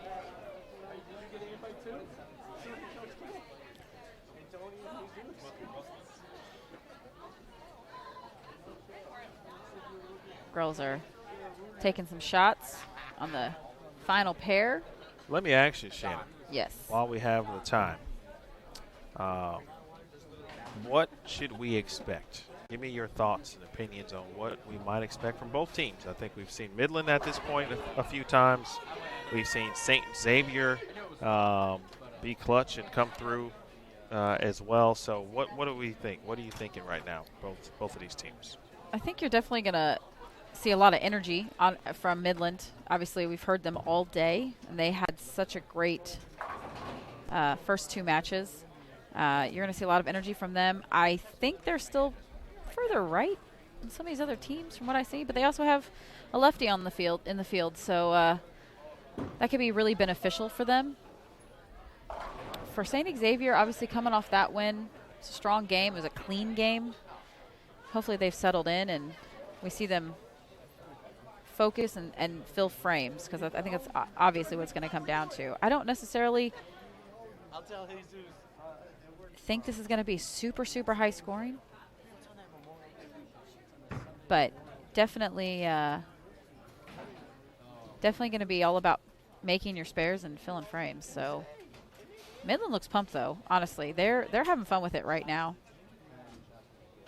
So we shall see if I am correct. Hope you've gotten your entry in, folks. Who's going to win a Bowl TV Collegiate shirt today? Jacob Butler. Congratulations. You have won a Bowl TV Collegiate T-shirt. Congratulations. Two things that you'll want to be on the lookout for. Again, an email from our marketing department. They will request your information, obviously, so we can get your T-shirt to you. The other thing is, don't call me, don't email me. Asking where's your T-shirt because I can't help you. I'm just playing. You just start the giveaway. I'm just playing. If you happen to need assistance of some kind, certainly you can reach out and let me know. And I'll be happy to figure some things out for you. But, again, be on the lookout for an email this week. Congratulations. Thanks for participating. Again, championship match, just a few shots away. This will be exciting, though. I'm excited to see who wins this tournament. You know, Midland, the number one seed, they took the lead about Game 4, right? Game 5 yesterday. Mm-hmm. However, after the first Baker set, St. Xavier was in the lead. Absolutely. For a couple of sets today before Midland took things over yet again. And so, when you think about it, it could have been anybody's game to get the top seed. It could have been Midland. It could have been St. Xavier. It could have been Wichita State. But it's going to be, again, the top seed Midland versus the number 3 seed St. Xavier. And, of course, the power points. Obviously, Midland taking those home by a mere 17 pins. Yeah, that's you know, you talked earlier about, missing spares, right? You think back, if you miss a make a bowl, you miss a spare to miss a cut or something like that, whereas, you could have gone, you start, instead of thinking what recently happened, you can start at the beginning about, the missed makeables. And you can find, again, 17 pins across this amount of games anywhere. Absolutely. Obviously, all the 6 traditional games for the bowlers. 30 games total, obviously yesterday for the team, and 16 Baker games today. And what's funny about that is it doesn't even have to be missed spares in that sense. You could also go on count. Times you got 7, 6, 5. The number of times you. Are you LeBron right now? not 5, not 1, not 2, not 3. Just saying, you can you find are them. correct, though. Where else could you find pins like that, honestly? Fill shots in the 10th. That free shot in the 10th, I'll tell you what. It's a lot. And you just can't give those away. Zeros on spares if you foul or if you throw it in the gutter. I tell my kids a lot. I'm sure they're tired of hearing this. The ball is, or the lane is this wide, and I show them, basically. I mean, the lane's 39 boards. Figure each board's about an inch, you know? Give or take. I don't know the exact measurement of the width of a lane. I know it's 39 boards. I'm sure someone on the chat could probably help me out. Chris, you got that stat for me? I bet Chris has that stat for me. But the lane is yay wide, and the ball rolls over this much of it, and it's about, tracks about 1/4 of an inch on a ball? Maybe? Maybe I'm over-exaggerating. I do it with my fingers, so it looks right. But it's like, just put the ball in the lane. You should not be throwing the ball in the gutter after a spare. Not when you're trying to hit the head pin. You know what's funny is I did speak with, I don't remember which player it was at the U.S. Open, but they talked exactly about, they don't really, I won't say throw away fill shots, but, on tour, and we all do it, especially on tour, though. You'll take an opportunity on that field to try a different bowling ball. This particular player doesn't do that too often because of exactly what you just said. They want to be able to get as many pins as possible. It may be more situation dependent, so if they know they're late in the block or, racing to the cut number, they're less apt to kind of take that chance in regards to what might work and what may not, as opposed to, getting 9 or 10 on the field instead of 5 or 6, maybe Absolutely. 7. I see a lot of that, especially when you have spare shots. If you, in a situation like this where you're bowling not for total pins, but just a head-to-head, win or lose, and you've already lost the game or you've already won the game, on the flip side of that, not trying to necessarily pick up the spare, but using that shot to try and figure out if there's a different line that will work or a move they can make. So I see that, and it does happen a lot. I don't know if I necessarily see it as much on the women's side. They'll take the free shot and the fill, but I don't necessarily see the women throwing away as many shots. Now, you obviously watch more because you're there every week, but I think men are more apt to do it than women. I don't know, just my opinion, but I do see a lot of it when we bowl the Lucy doubles, obviously, because we're bowling with so many PBA, PWBA stars. They definitely you see it more from the men, for sure. Looks like we are going to be wrapping up practice here. Just a few minutes. Each of the players gets 2 balls on each lane, so 10 shots total for the team.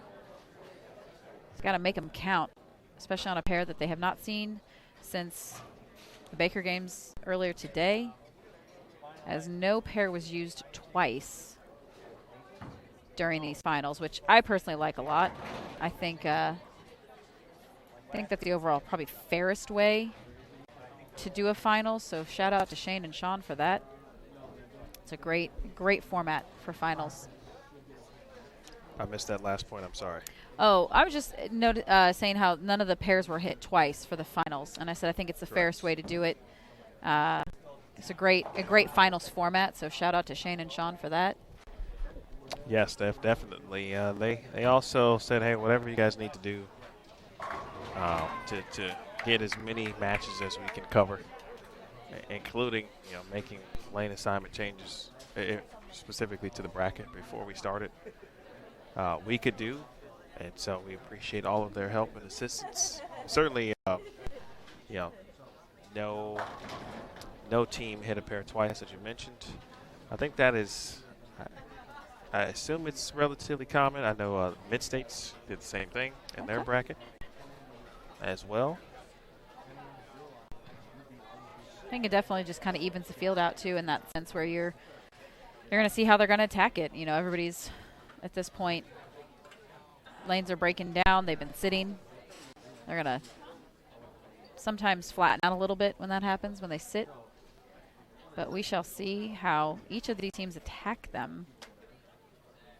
Midland taking their 10 shots relatively quickly. St. Xavier finishing up right now.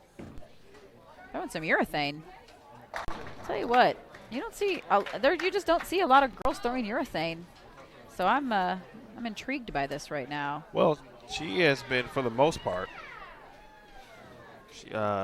specifically Alexandria.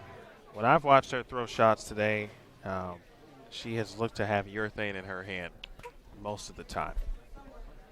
And I think she might be the only player, at least on her team. So we might see urethane on both sides of the lane here in this match, with Alexandria Wozniak for St. Xavier on the right side and Brittany Schnicke on the left side for Midland. I think that's a 100% observation. We're going to see it on both sides.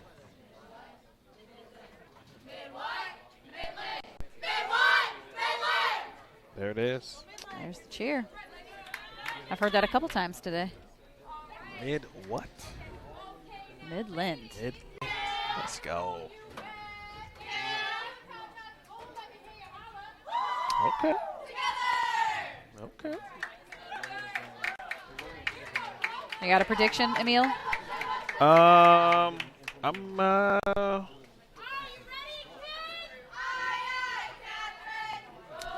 think the Midland experience ultimately will come through, but I'm going to go with the upstart. The young Cougars of St. Xavier University. We both had Midland advancing. We thought they would at least be in the top 4, so we shall see how this plays out. Nothing would scream at me that says, hey, Midland's not going to win this. But you just, when you watch St. Xavier. Great start there from Midland's Chloe Herman. I think their chemistry is ultimately what could separate them. Definitely, definitely. That's so important, as we've said multiple times in Baker bowling. The communication aspect, chemistry aspect, playing off each other, and just the way you pick your team up and hype them up as well. You mentioned that yourself when you were in college. Yeah, I mean, leadoff players, certainly. Chloe had a ton of energy, as does Hannah Trisky. It's like big double. Trips the 4 late. Midland really, I mean, we talked about it yesterday. They've been so solid now as a program for many years at this point. I just remember watching them last year in Vegas, and they got to the title match at, I believe it was the Glenda Carlson portion of the event, the Las Vegas Invitational, and they were just money in the title match, and went on to win, of course. And from that moment on, I'm like, okay, like the Midland's women's squad is 100% legit, and we should be on the lookout for them a few more times in these title matches. No doubt. And they even lost some key players last year, and they're still in a great position to obviously win here today. And even when we get to March and April. Shot. Talking about pace, obviously they are in the 3rd frame, while St. Xavier is picking up their spare from the 1st frame. Just barely gets it, but she makes it. That's all that matters. Fills that frame. And Sydney Gills stepping up in the 2nd frame for St. Xavier. Of course, Whitney Larrittson taking a little practice slide. Yeah, I think we saw someone yesterday nearly almost fall over shooting a 10-pin. And so Whitney did a good thing there, tested the area that she was going to slide. Good break there for Gill.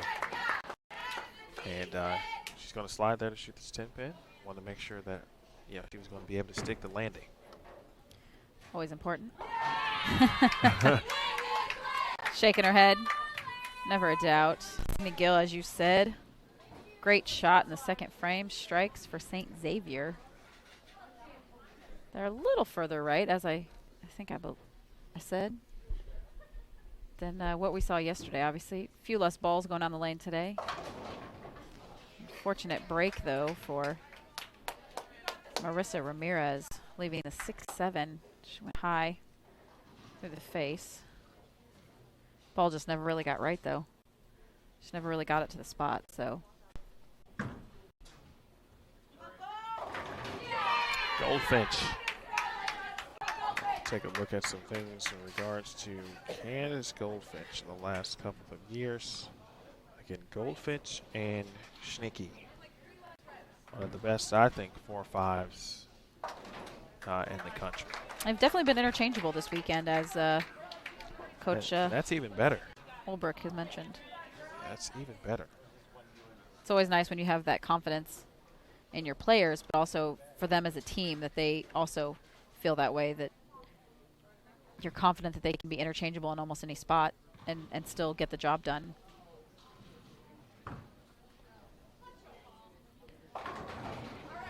Lefty Schnicke stepping up, throwing urethane, as we mentioned, on the left side of the lane, leaving a 6-pin.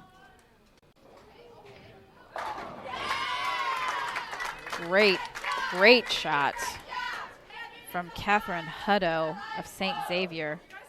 All 10 back. Way to pick up her teammate in that unfortunate split in the third. Last year, Candace Goldfinch averaged overall 191, a 24.83 average differential. Okay. Won one tournament and 3 top 5s, 6 top 10s, and 8 top 25s. Again, this is her final season. She has spent 4 years at Midland. Brittany Schnicke, not too far behind. She averaged 190 with an average diff of 23.9, 2 wins last season. And in fact, that's what it was. That's what she averaged 231 at the Las Vegas Invitational. Oh, okay. Last year. Super strong. To win. And the team ended up winning, of course, the event itself as well. And Schnicke has now won a second event, or first certainly this year. First Leatherneck Classic. All right, top of the lineup for Midland. Chloe Herman steps up. She is much straighter through the heads than I anticipated. Still throwing a pretty strong ball, it looks like. I'd like to see what that is, actually. I'd love to take a quick peek at what's coming off her hand right now, but I believe it's a 4-pin. Obviously, what you would consider a gimme spare. But as we have seen this weekend, no spare safe. No such thing. No such thing. What do you tell your student athletes at this point when you're facing a single pin? And it seems simple, but we all make them difficult. But what do you tell your kids? If they're having issues picking them up, I definitely tell them to kind of draw a line with their eyes and follow that line.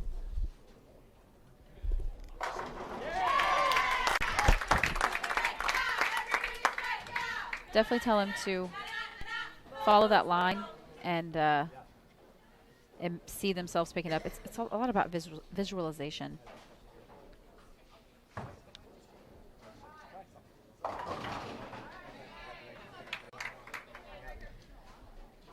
So we see the spare in the 6th. 6-10 in the 7th frame for Midland. Hannah Trisky. Big double for St. Xavier.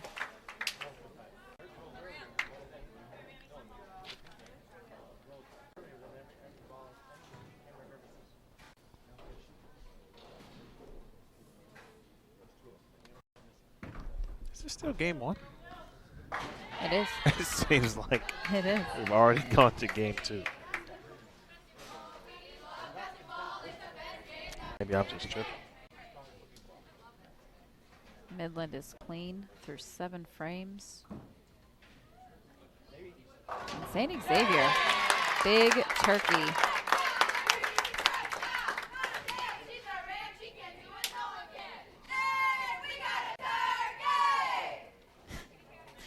I'm loving the cheers. I'm going to hear these in my sleep, I think. You just might. I might make up a few for Pepe and myself for the Lucy doubles. We'll see what he does. He might disown me, but that's okay. Catherine Hutto steps up, crosses over. He's a 6-pin. But still, they are. It's pretty evenly matched. We will see. This is the second 6-10 in a row for Midland.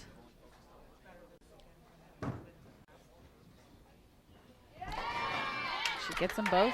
Such a choppable spare, of course. I've done it a few times when I didn't need to. Not that you ever really need to, but all right. Spare for Catherine Hutto.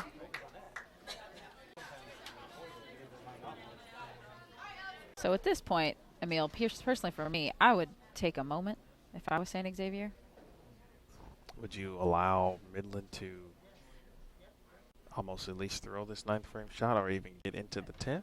I would let them at least throw the 9th frame shot. Okay. I don't think there's any reason to rush right now, especially because you're not on a string. Your string has been broken up. So me personally, I would take a second. Good break there for Goldfinch. She walks that one off. She knows she didn't throw it the best there, but you got to take the breaks. Good shot there. Taking the 10 there for Wozniak. She answers. Max score, 217. First one in the 10th is a must. For Midland. Their max score is 224. Girls, that was weak. Let's go. And, of course, if Wozniak doubles, then Midland's going to need a double as well. Absolutely.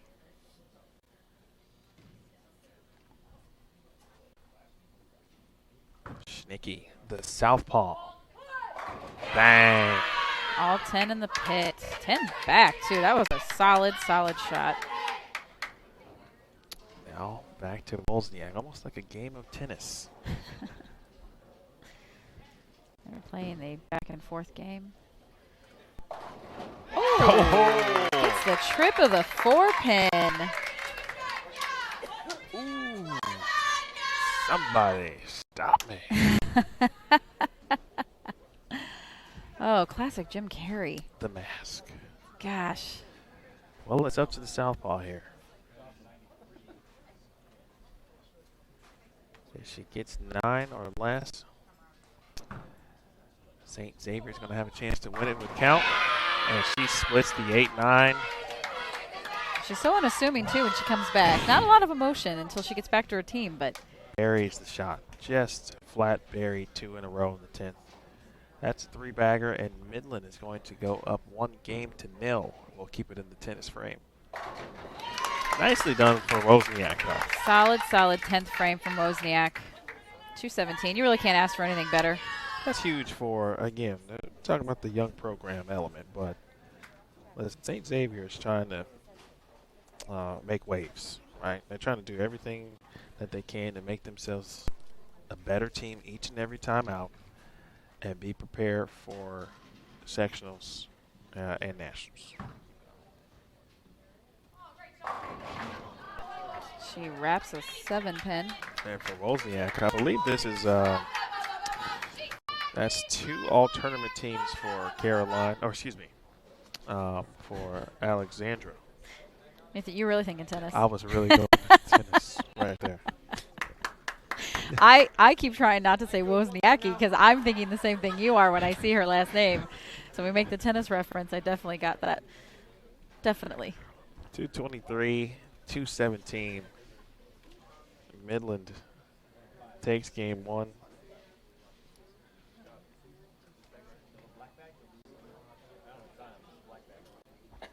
But again, Wozniak, a junior, first career all-tournament team at the Western Shootout a few weeks back. Ramirez may have gotten away with one, especially the way she walked it out. You always need that little bit of luck, though. Now Wozniak has made, I don't think they've had any events since then, her second consecutive, or not second consecutive, I beg your pardon, her second at least, in terms of all tournament teams.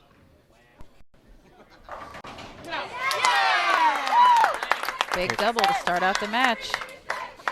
They did have one event in between. I'm speaking of the girls.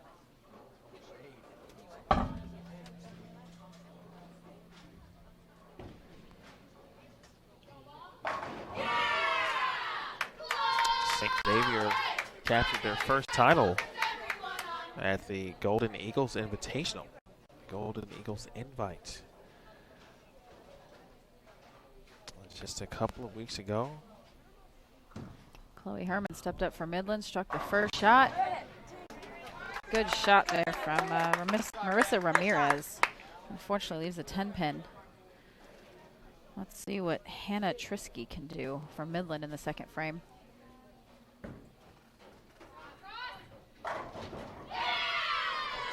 She gets a break on the cross.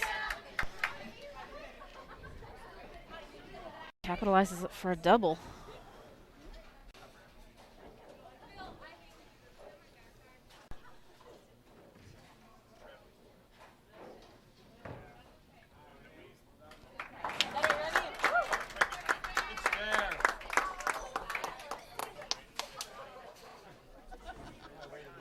If you are just joining us, folks, this is the final round, final match, championship match between the top seed here in the event, the Midland University, and the number 3 seed, St. Xavier University, here at the 2019 Leatherneck Classic. I'm Emil Williams Jr., joined by Shannon Sellens. In this match, already Midland up 1-0, best of 3, so it's the first to 2 wins. And Midland already with a double to start. St. Xavier has gone double 9 spare, and now a very tough 9-pin on a good shot from Hutto. And it's Whitney Larrittson, the Waverly, Iowa native. Makes it 3 in a row for Midland. Third shot.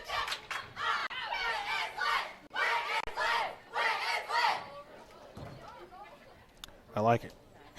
Wit is lit. Win is lit. Wit. Oh, these kids these days Hey, and right?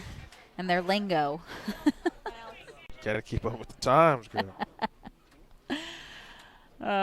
I will say, high school kids, it's always great. I know they got to keep you young, right? Oh my gosh. And I remember the things, like they start talking about stuff and I'm like, oh Lord.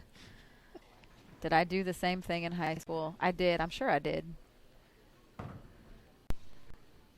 It's got to push.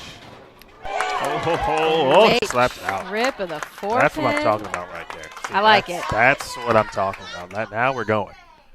Let's get into Both these it. teams are pretty hyped right now. So Midland's boys looks like they're running down the concourse right now Oh, nice. to catch their team in the final match. I wonder, did they win? All right, Goldfinch crosses over, leaves, is that a 5-pin? It is a 5-pin. It was almost a 5-10 because she did cross over. But That's twice for her. She's crossed over a couple times now here, and might be something to kind of keep in mind. And now St. Xavier gets a break. Monica Colon crossing over, making it a double. For Midland, coming off a 5th place finish at the Jayhawk Challenge in Topeka, Kansas. They did win the Lions Classic on October 27th, finished 5th at Mid-States and 5th at the first tournament of the season. So 5 is their number, it looks like, until now. Midwest Collegiate.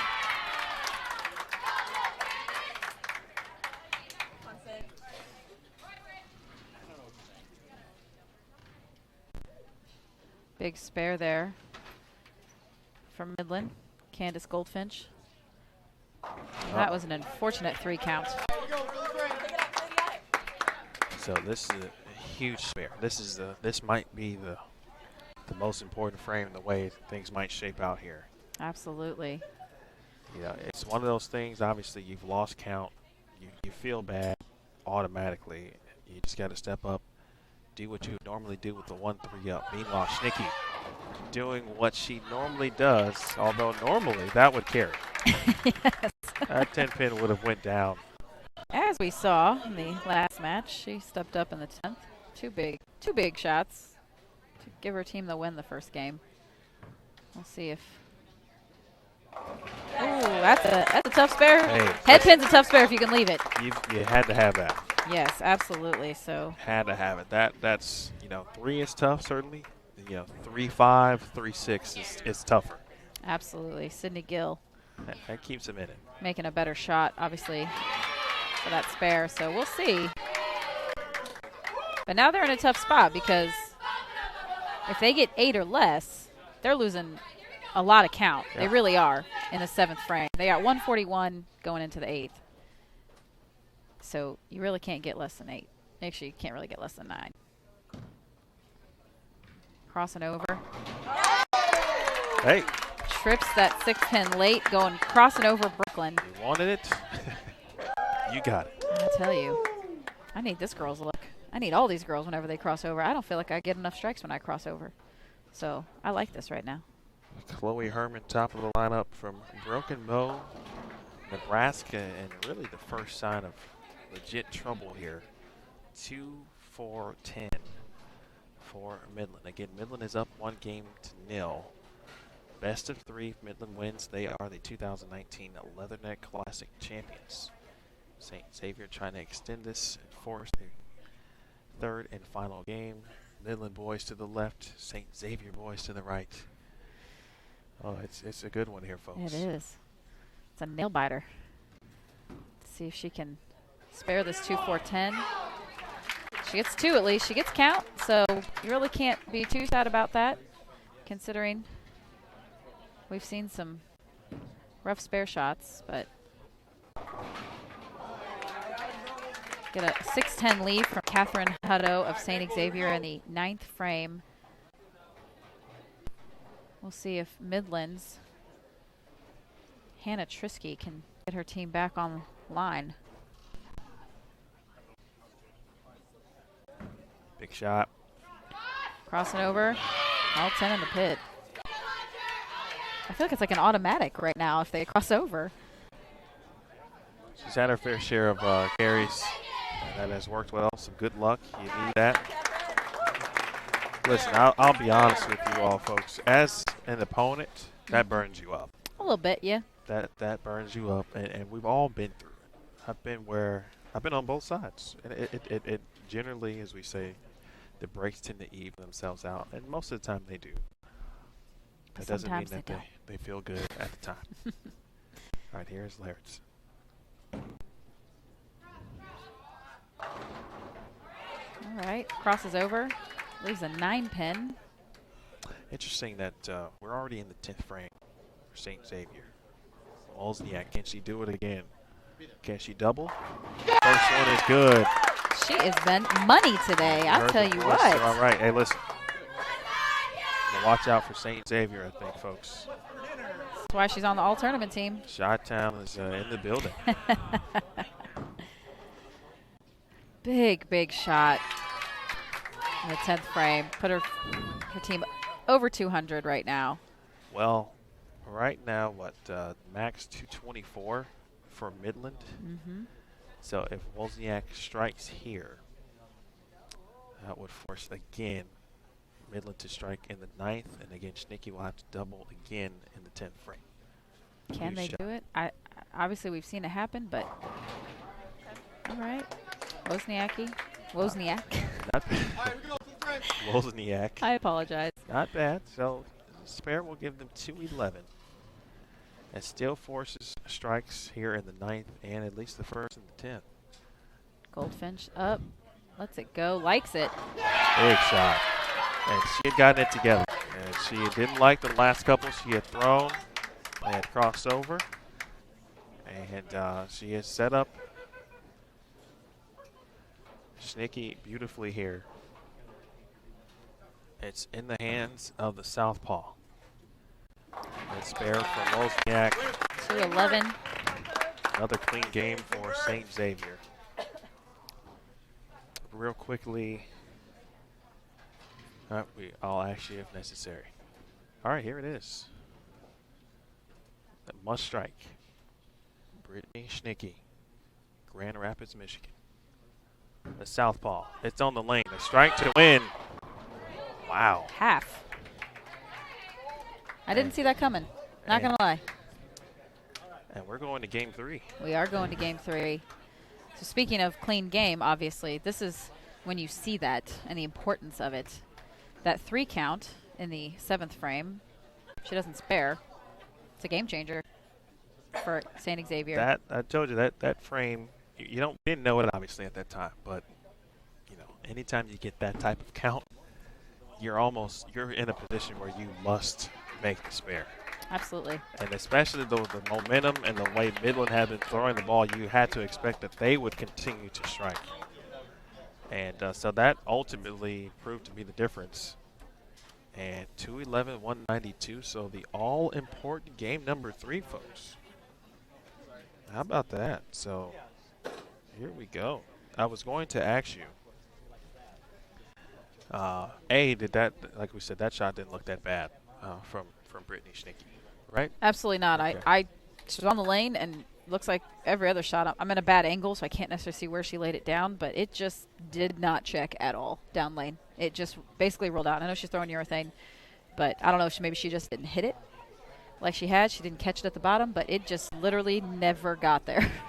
And you hear people talk about urethane, and you can't kind of be lazy with urethane. No. So if you do miss it at the bottom, sometimes you can leave counts and designs like that. But I think for Midland, I don't think there's any question that they're going to have her. They would have her in that position. Absolutely. You don't take her out. Time again. No, you don't take her out. One bad shot, obviously. Obviously, if it was for the championship, I'm sure she'd probably feel really bad right now. But it's one shot. They're still alive. They're still alive. We still have one game to go. My question was what are you thinking if you're Brittany before stepping on the approach right there? How do you, for you personally, and how would you advise? Whether it's breathing techniques, whether it's what are you thinking about mentally before you step up in a shot like that? In a shot like that, obviously, I just try to calm the nerves, I think. Obviously, we talked about that a little bit. If you're not nervous, then something's wrong. But definitely want to calm the nerves. Trading strikes this first shot is awesome. But for Brittany, you calm the nerves and you see yourself do it time and time and time again, and you believe you're going to do it. Sometimes it's not just seeing it, it's actually believing you're going to do it. And, everybody has a bad shot now and again, so she can't let it bother her this game, obviously. She needs to let that go, and her team still has life, obviously, starting out with a big double. We'll see what happens. Got Whitney Larrittson stepping up for Midland in the 3rd frame. Sydney Gill stepping up for St. Xavier. Gets a break there, knocking out the 4-pin late. Could have been a 4-6.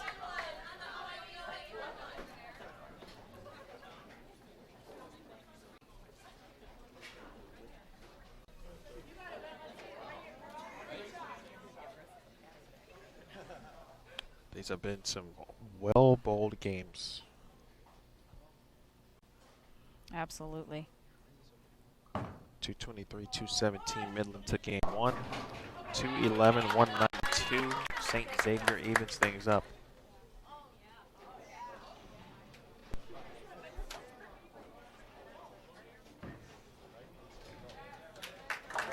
Fair here for Sydney Gill in the 2nd frame. Marissa Ramirez stepping up in frame number 3 for St. Xavier. While Whitney Larrittson looking to spare the 6-pin in the 3rd frame for Midland.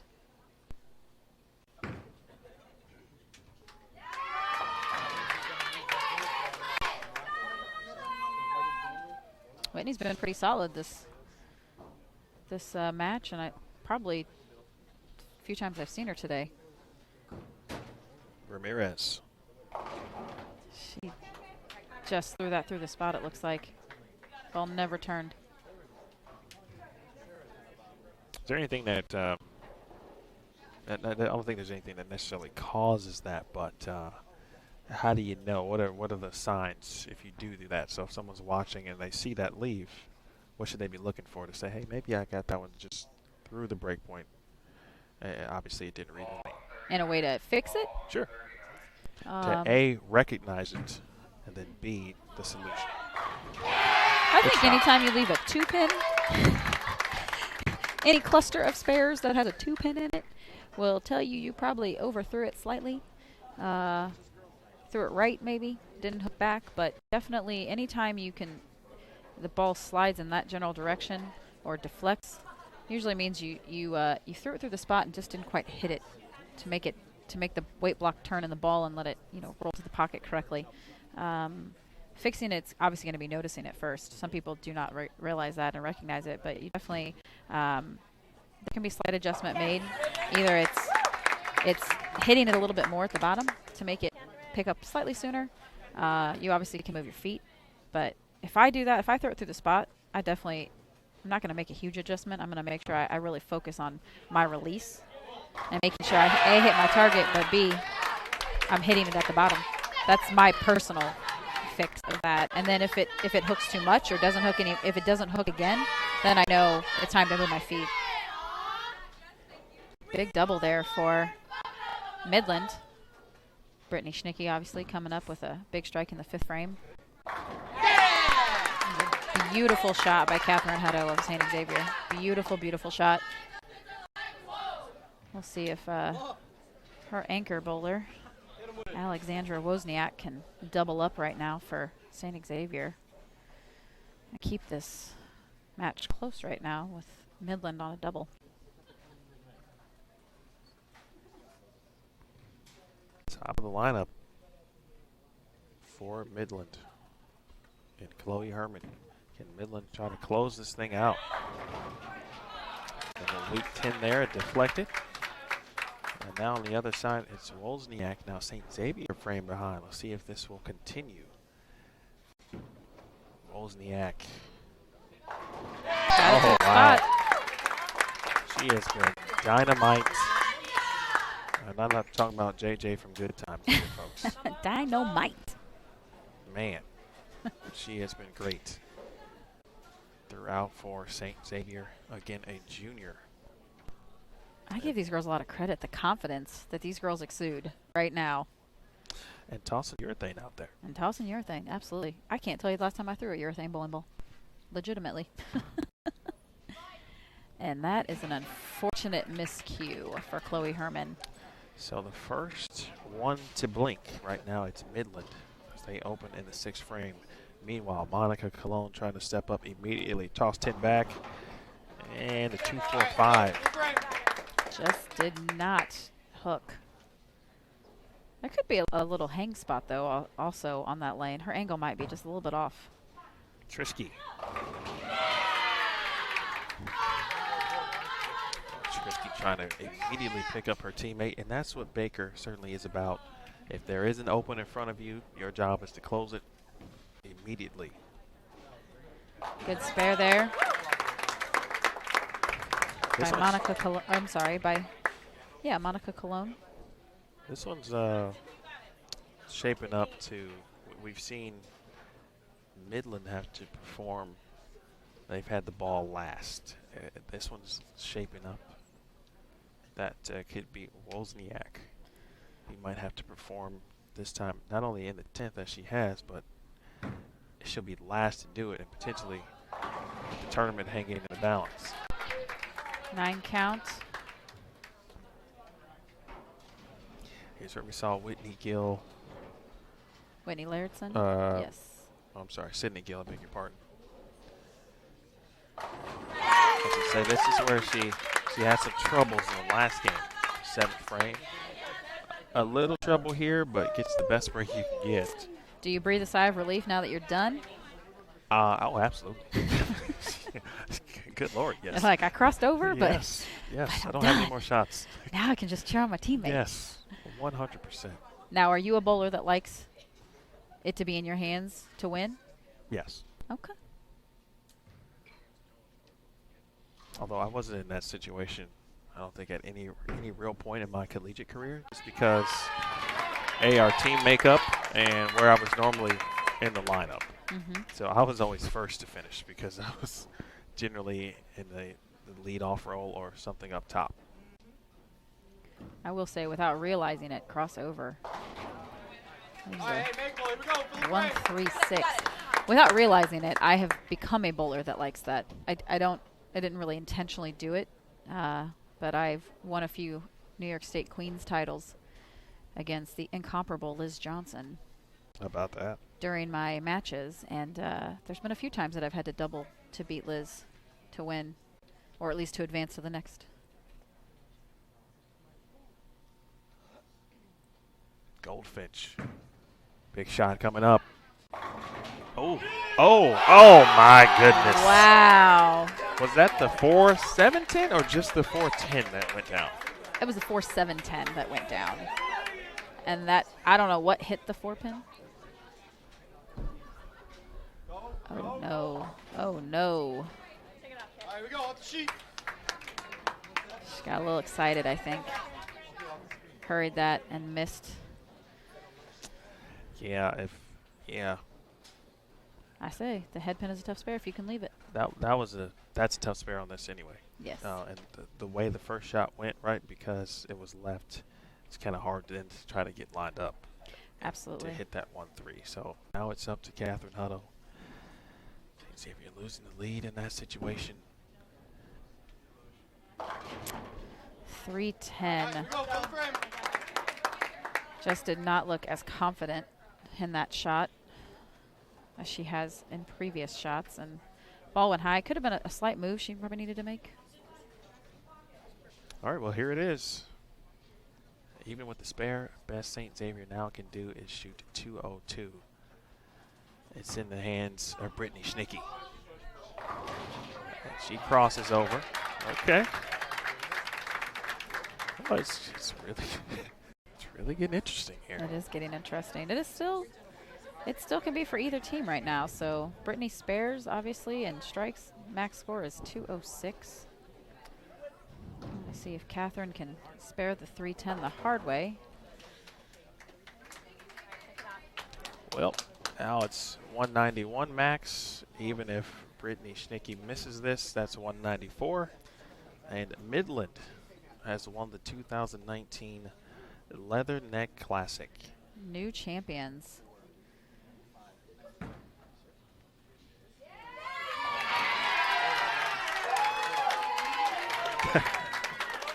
Crowd was waiting. The Midland crowd was waiting to cheer that shot on, obviously knowing now that they are winners.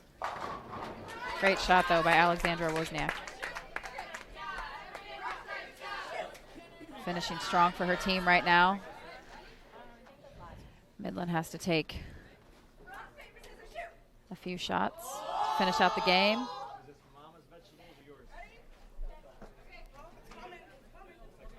Looks like they're playing rock, paper, scissors to decide who's going to take the fill shot. Is that correct? This is interesting. I would have liked to have done this whenever I was in college. Alexandra Wozniak steps up, doubles in the 10th. Can only imagine if, unfortunately, we didn't have that open in the 8th, if what this would have been as a title match, but still close.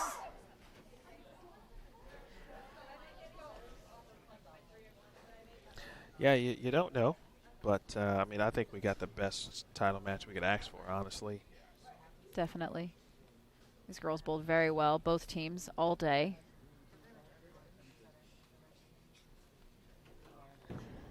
Nothing to hang their heads about, obviously, for St. Xavier. Great finish by Alexandra Wozniak. 191 is final score for St. Xavier. And Midland's final score crosses over for a strike, 206. Why not? Crossover one last time. Indeed. Looks like they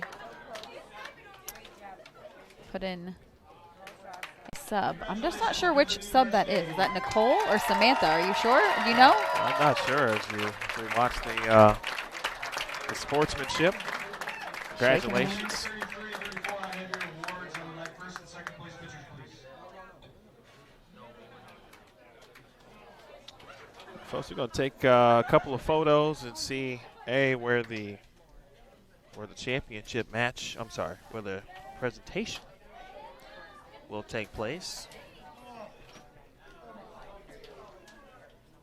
Excellent bowling, though, by both teams. Great tournament.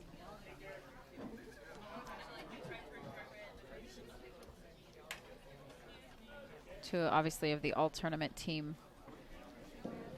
bowlers in the final match.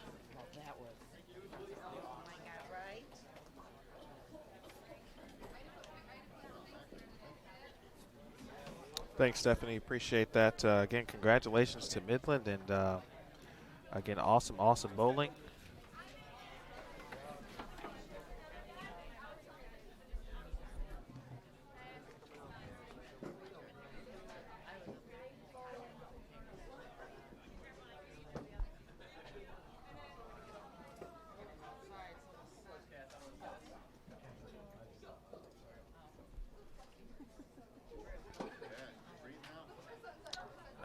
Oh, sorry about that.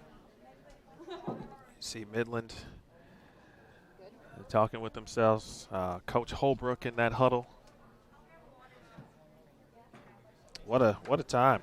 Nicely done. Again, first time champion is Midland. First time winners here at the event. And they are now added to the Leatherneck history. A new banner.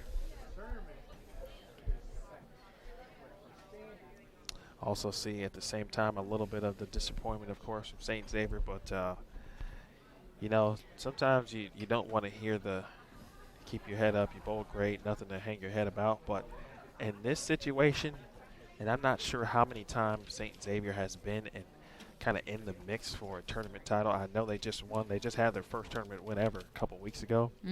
But in this situation, against this type of competition all week long, they really stood tall amongst some great programs. And I would say this one's definitely not a time to hang your head.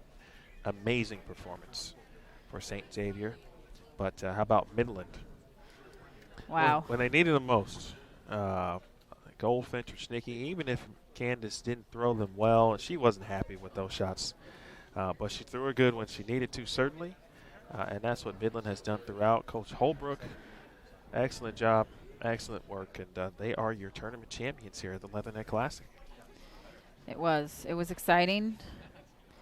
Girls capitalized on some of the breaks that they got, which was obviously great for them. And St. Xavier, absolutely nothing to hang their head about. They are a new program, and obviously Midland's, I guess, more you would say an established program now, if we talked about that. So I'm going to take a quick photo. Okay. And then I'm going to come back, and I'm going to wrap this thing up. If you don't mind to keep chatting with the people. That's okay. Okay. Absolutely. No, Midland definitely a more seasoned program now. They've been around for a little while. So it's great to see them get this W, but Xavier definitely held their own against them. Definitely was not a blowout by any means in either games. They were both very close, or all very close. So great for them, great for their program, and can't wait to see what they do next. But as Emil said, Stephanie, thank you so much. I was not sure which sub that was, so that was, thank you for the information.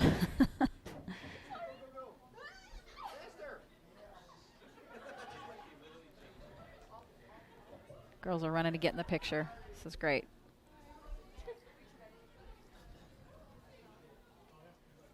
Do appreciate you guys hanging out with Emil and myself this weekend. This was a fun little first time in the booth and trying to give a little bit of insight. Lots of games, but definitely a lot of fun.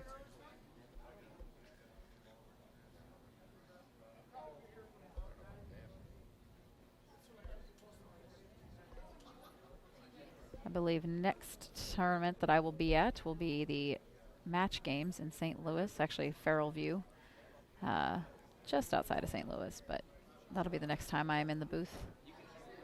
I believe with Aaron Smith.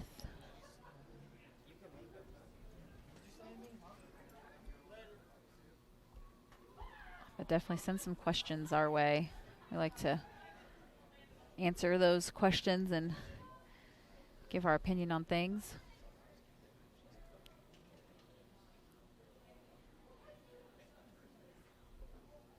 About the 2019 Leatherneck Classic Women's Varsity Champions, Midland University.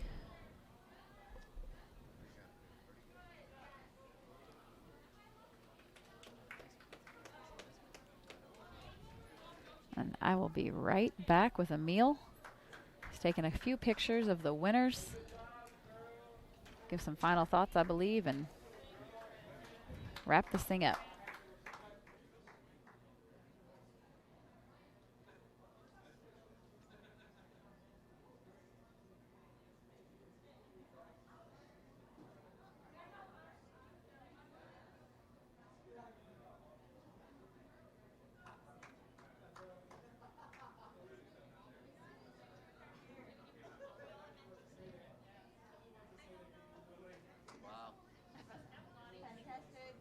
Job they did. I know. You know?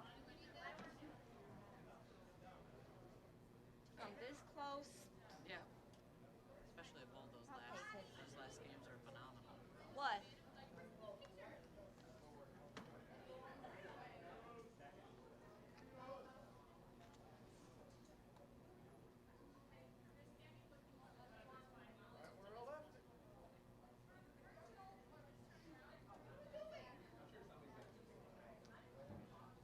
I gotta give you a little bit of heart.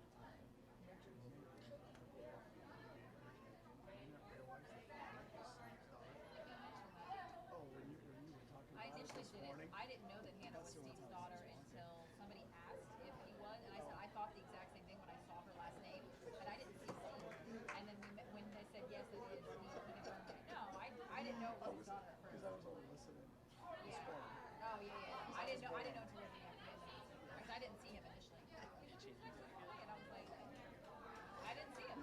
And then you pointed him out, and I was like, ew, yes, he was here. What? I didn't get to say bye to some of my friends from Ambrose. They came over from the other center that they were at. Over here just to say hi to me. Kind of chuckle. Because they go to. And honestly, I saw her name. I guess it was on the way or whatever. Oh, I didn't know she had kids. I didn't know. They're twins. Heather was Oh, I didn't know that. Yep. Be careful going back to New York. I gotta drive to Chicago tonight. Fly out. My flight's at 8:25. Chicago? A couple hours, not too bad. Yep. All my stuff over here. Yes, ma'am. Good job. Still.